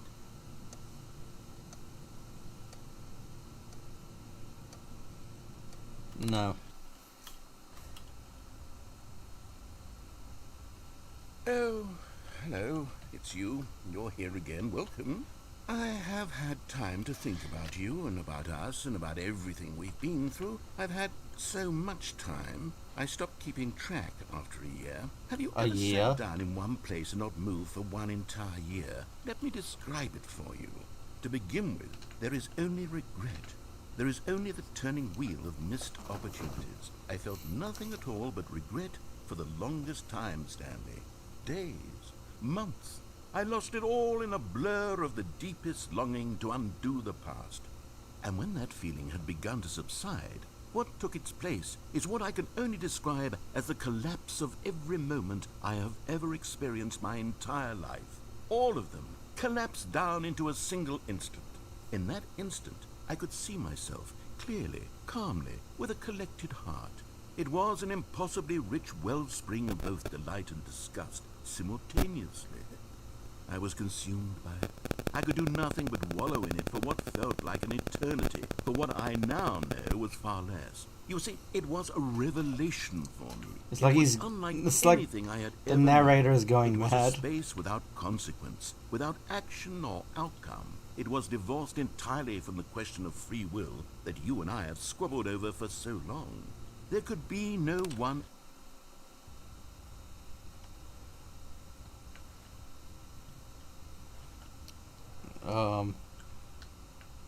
Hello?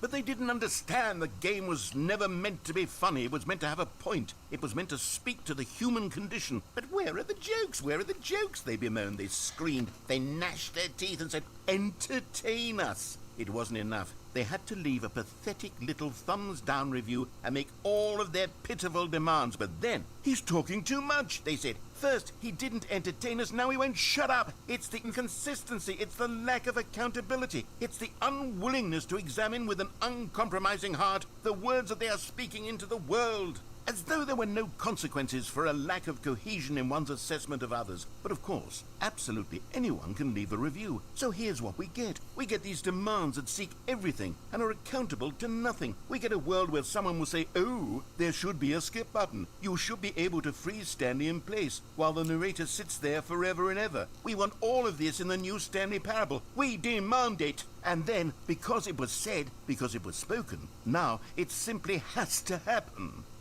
The most immediate desires, every single thing demanded by every person at every moment in time. If someone wants it, then it's a crime not to bring it into being. Have we been given to indulging every fleeting whim? I'm sorry, it's like, wow. It's getting long.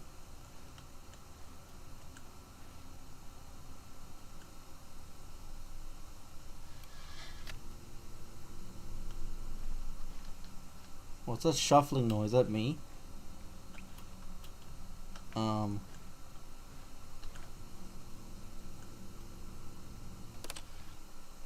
The end is never the end, is never the end, is never the end, is never the end, is never the end, is never the end, is never the end, is never the end, is never the end. This is such a creepy ending. What's that dripping noise?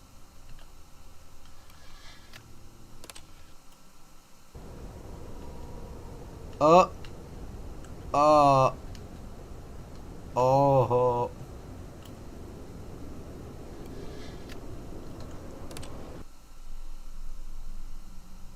Oh, now it's quiet. I am generally creeped out. Yeah, I know, it's getting like... Oh. Oh. How long have I been here for? He said a year. Must be more than that. Oh. Oh dear.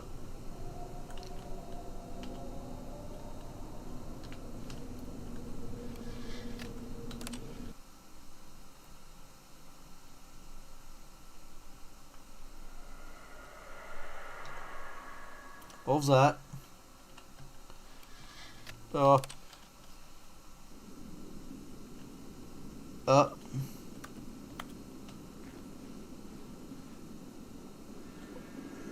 Whoa. Jesus. Oh, the button must be done. Guess gotta go to desert.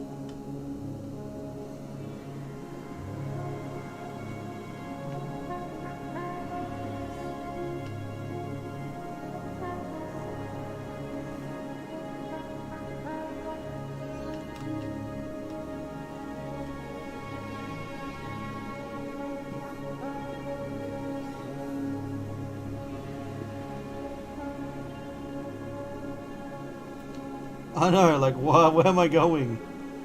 I guess I got no choice to go forward. Knowing deserts...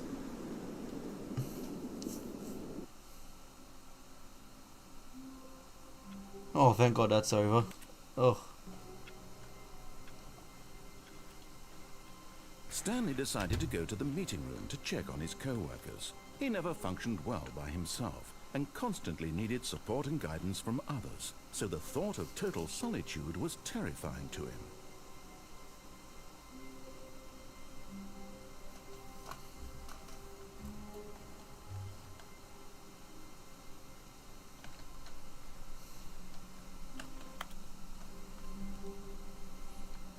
I'm gonna try something.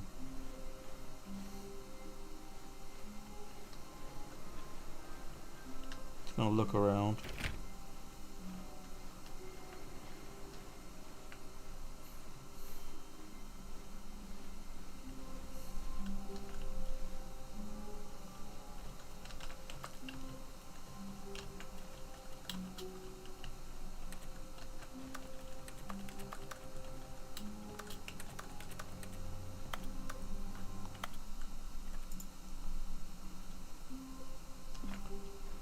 How long was I sitting there?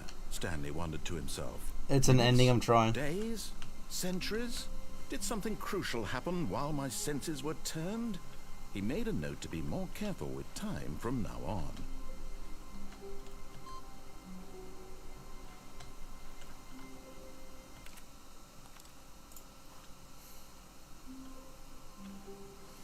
All of his co-workers were gone. What could it mean? Stanley decided to go to the meeting room. Perhaps he had simply missed a memo.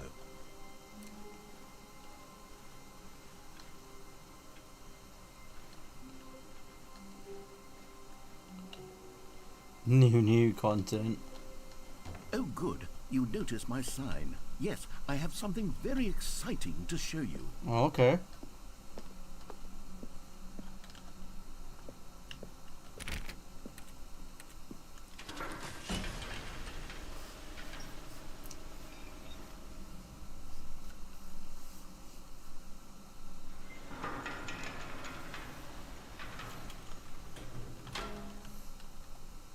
I mean, that was like a creepy ending, just like the skip ending. You see, Stanley, I've been reflecting on the Stanley Parable and about how roundly disappointing this Ultra Deluxe version has turned out to be. The original Stanley Parable was a landmark, and any new content for it should live up to that legacy. So forget this Ultra Deluxe nonsense.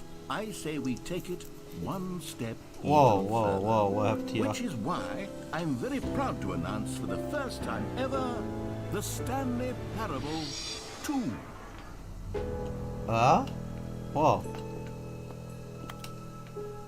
Yes, you see, isn't this far superior to a measly re-release with a few minor additions? Think of all the new territory we'll cover with a fully fledged sequel. An entirely new experience, built from the ground up.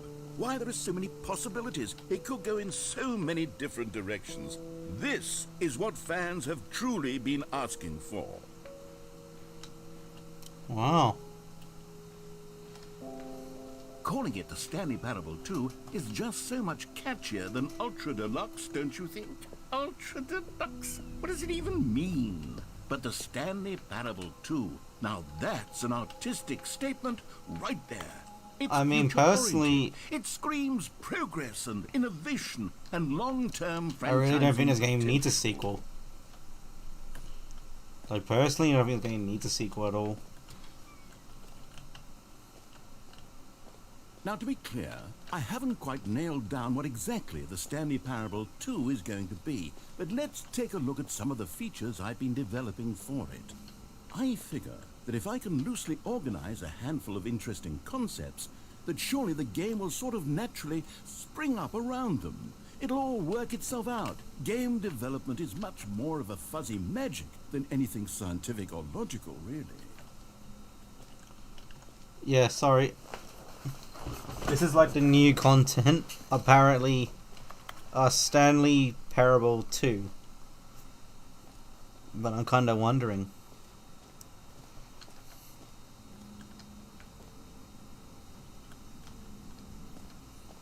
Yeah, but I got a feeling. I don't really. I mean, anything. Well, all these games.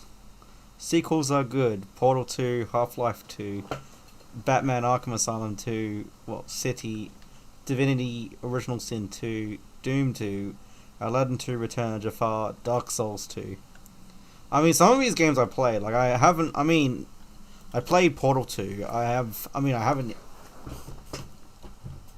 haven't played Half-Life 2. I have played Divinity Original Sin 2, but mind you, I haven't finished it. Also, I also have played Doom 2.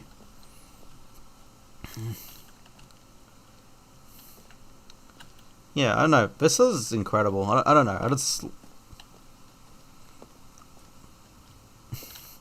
I mean, at the moment, I'm just doing, like... This is just a casual, like, playthrough. I might go back to it to see more of the endings. Though I do have other ideas. If you're interested, I am definitely planning to do... Whoa. Here we are. Go on.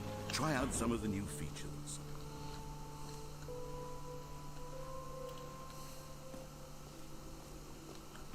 For the Stanley Parable 2, I asked myself, what do players really want?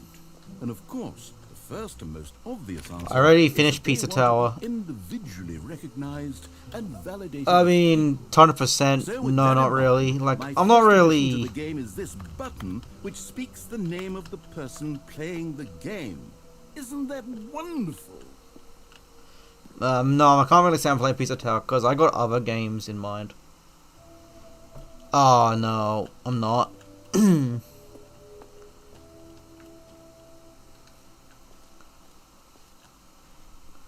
Playing the game. Okay, let's see if it does. Jim. Sorry, I should have clarified. Right now, the button only says the name Jim.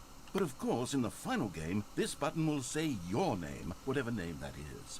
Here, let's have you role play as Jim to really simulate the full experience of this feature. Just play along. I promise you'll love it. I'm really not in the mentality of being 100%er. Clear your mind. Forget whoever you are. I'm more about enjoying the game instead of just. I want you to imagine yourself instead of just getting worried about will I 100% it or not. Falling in love and being hot. Jim. Whoa, hold on. I wasn't finished setting up the backstory. If you don't properly roleplay as Jim, then you'll never understand the impact of this button. Otherwise, it's just a stupid button that says somebody else's name. Okay, we're doing it again, and this time let me finish first. Now, allow yourself to become Jim. Imagine yourself like, I'm playing this game more like of an experience, really, just a relaxing experience. Staying up all night for a popcorn and horror movie sleepover as Jim. I'm not, as I said, I'm not really. I just like to have fun. That's all. Rediscovering yourself through fringe religious groups as Jim. And finally, dying a slow death at an old age, surrounded by members of your cult as Jim. Do you feel it in your soul? Are you really, truly Jim right now? If so, then please step forward and press the button. Okay. Jim. Yes, you see? What a thrill, what a rush. That was you. The button described you. Do it again, do it again. I am now Jim. It hits even harder the second time. If this were the only new feature in the Stanley Parable 2, it would still be worth the money. Let's take a break from the Jim button. I'm too emotionally drained from all of this personal validation. Whoa there, cowboy. Sometimes a person can be too much Jim. I'm putting the Jim button away. Otherwise, soon you'll start to lose all sense of who you actually are. Where's it going? Oh, there it goes.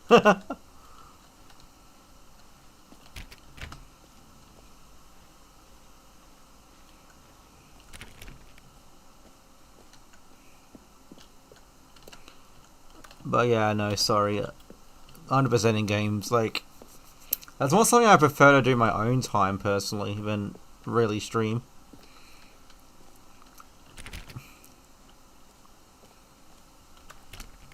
There's also, I got other, other real life things to, like, occasionally have to deal with. I suppose I could allow only people named Jim to play the Stanley Parable 2. Please, no screenshots. The work of finishing this feature.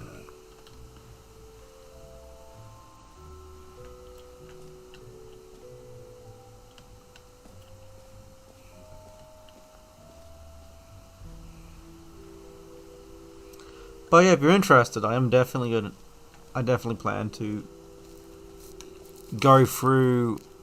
Oh dang! Oh, that's all right. Well, have a good night. I'll be honest, I haven't as I said, this stream, all these streams will be on available.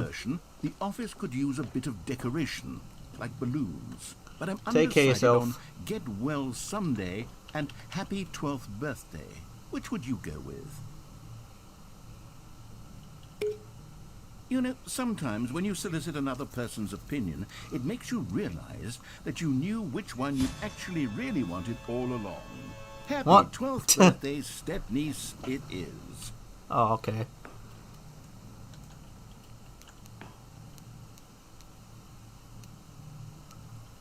Bye. Take care. Thank you for watching. Or actually, maybe I should have gone with...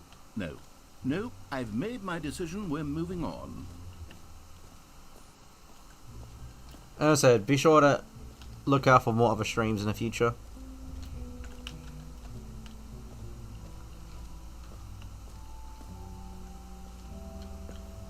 Stanley, here's an idea that I'm truly fond of. It's never been done before in a video game.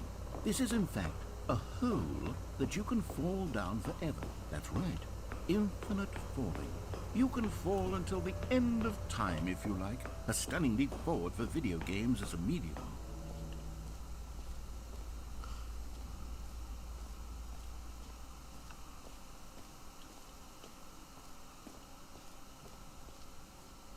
An achievement.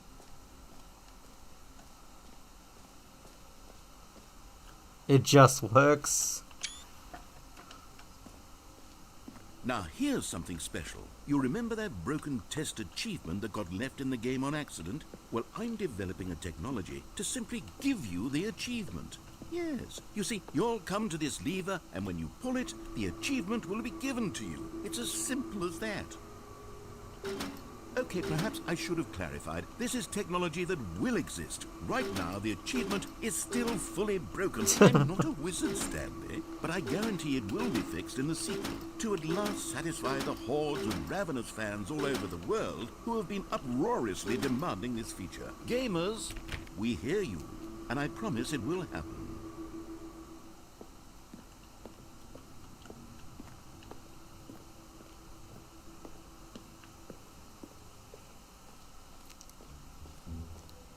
What else? What other exhibits haven't we seen yet?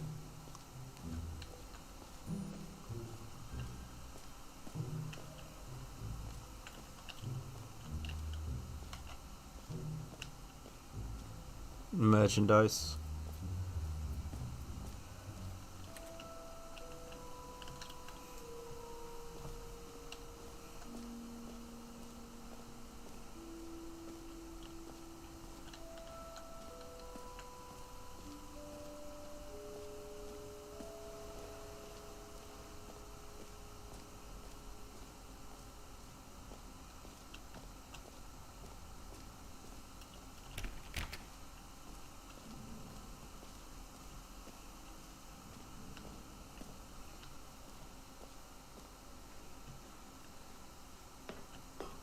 An epilogue would be fun, wouldn't it, Stanley? Yes, it will go at the end of the, well, we'll figure that out later.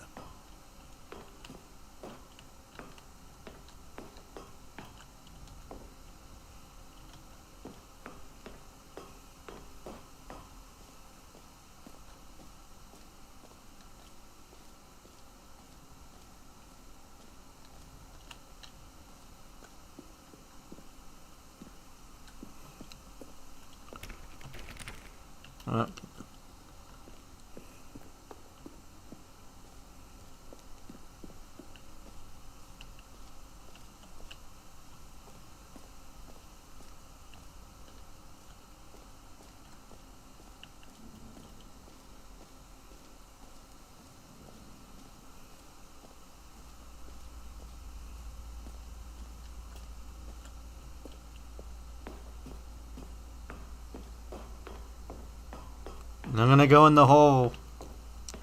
It's made for me. Don't you hear? It's about my size. I'm gonna jump in. Ah! You see, isn't it wonderful? One of my more ingenious concoctions, if I do say so. Make myself nervous. Since you've gotten to see the infinite hole, you can press the teleport button to pop back up to the top, and we can continue onward. Now, I don't mean to be a bummer, but I do recommend you use the teleport button to go back to the top. Maybe do it on the sooner rather than later spectrum of things. Well, maybe there's a bottom. Who knows? Okay, Stanley, I don't know quite how to say this tactfully, but it's possible that I slightly exaggerated the infinite nature of the hole. Is it a very, very deep hole? To be certain it is. It's an extremely deep hole. I don't want anyone to say that it isn't an astonishingly deep hole. It is. Is it infinite? Well, that sort of depends on your definition of infinity. From one perspective, great. Now, I'm very excited to show you even more of my ideas for the sequel. Back in the hole. Okay. Let's go back in the hole now. Did you really need to see it again? I don't know what else there is to say, Stanley. It's an infinite hole. It's exactly what you're doing right now, but forever. There really are so many other fascinating exhibits that I've prepared for you. I really spent quite a lot of time on all this, and I would very much like to show you some more of them. How about we go ahead and press that teleport button again, so we can get back to what's really important about... Oh, goodness. Well, this is rather embarrassing, Stanley. I'll be honest with you. I truly did not believe that anyone would actually stay in the hole long enough to hit the bottom. Yes, I know, I told you the hole was infinite, but come on. Who actually wants to fall forever? The hole was plenty deep. It was more than deep enough, in my opinion. Maybe it's you who likes falling too much. Maybe you're the problem. Look, things got a little heated there. I think we both said some things we didn't mean. Why don't we just put all this behind us and agree to just call the hole mostly? Has somebody been down here? If that works for you, then go ahead and press the teleport button to warp up to the top of the hole and we can move on. I'll just be up here when you're ready. Mostly infinite hole.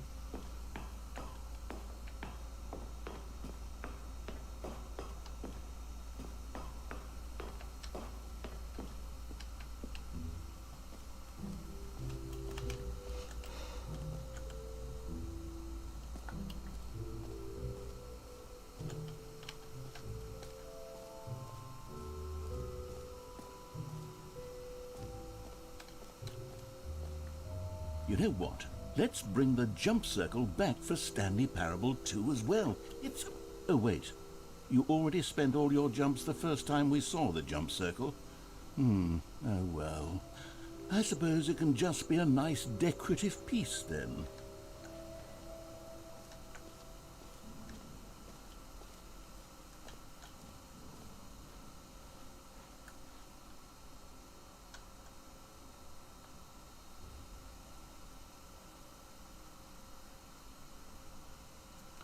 Collectibles.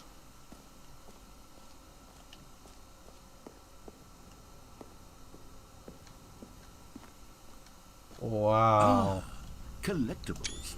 Now it's a real video game. In the Stanley Parable 2, you'll run around gathering up these miniature Stanley figurines. And what's truly innovative is that there will be no reward for collecting all of them.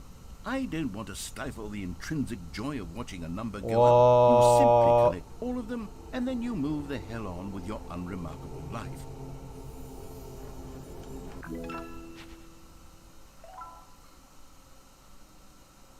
Alright. God, it really is the worst when you collect everything in a video game and then they give you a big fancy reward for it. Absolutely tragic.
A common complaint of the Stanley Parable was that it was confusing and paradoxical, that it engendered a chaotic sense of reckless despair in those who played it.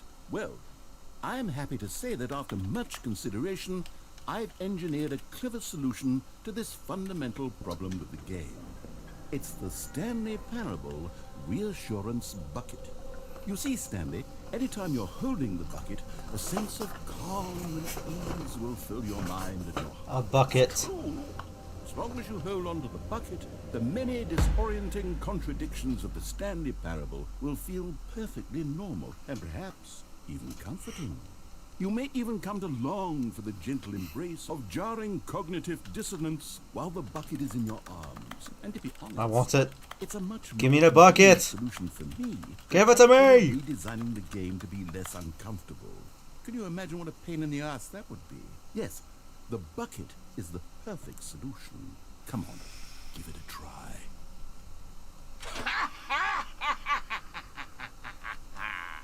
Can you feel it? The glow of comfort, even in the face of crushing despair, must already be sweeping through your body. And in fact, can I say that I do believe the bucket lends you an air of charisma as well? I think that just holding it has made you the slightest bit more attractive as a person. The benefits of the bucket seem to go on and on, don't they? All this and more await you in the Stanley Parable 2.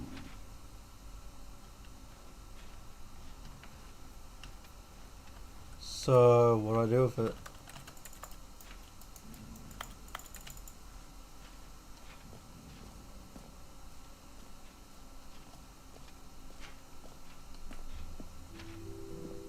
Does anyone give out awards for most enjoyable bucket in a video game? That really should be an award if it isn't already.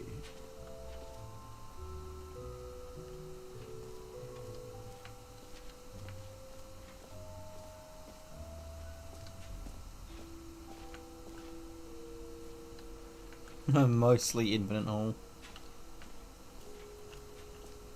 Well, I think I've done everything here. Time to leave, I guess.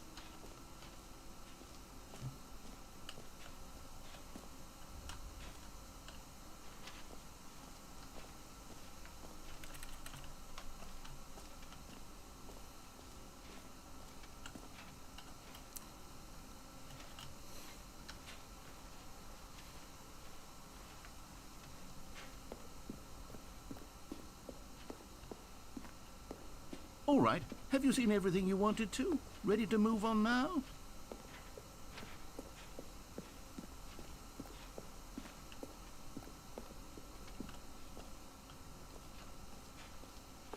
So, Stanley, what do you think?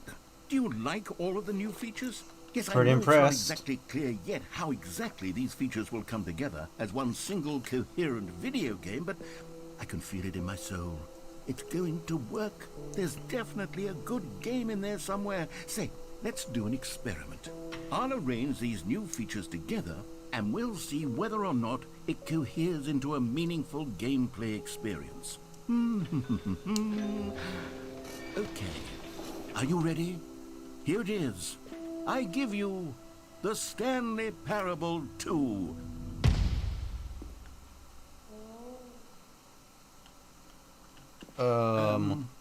Well, I mean, there's potential here, right? It's sort of... Okay, never mind. Hold on. Let me do a different arrangement. Okay, yes. Yes, this is much better. I feel good about this. Here we go. Version 2. Who am I kidding, Stanley? This isn't a coherent video game at all. It's a lot of gags. And I do very much enjoy creating gags, but they don't add up to anything. I wanted more than anything to create a sequel that would capture all the magic of the first game. I wanted fans to love it. No matter how good these gags are, they won't stand on their own. They would need the structure and the gameplay of the original. Wait, maybe that's it. I can take the original Stanley Parable and simply, well, insert a few of my new features into it. Tastefully, of course. With respect. With care for the vision and integrity of the original game. Would it possibly work? I suppose it could. But it would need a really, really tremendous title screen. A title screen that says with bold and uncompromising conviction, "This is the Stanley Parable 2. Let me see if I can whip something up. All right, perfect. Go ahead. Take a look. Well, another time. Take care. Have a good night.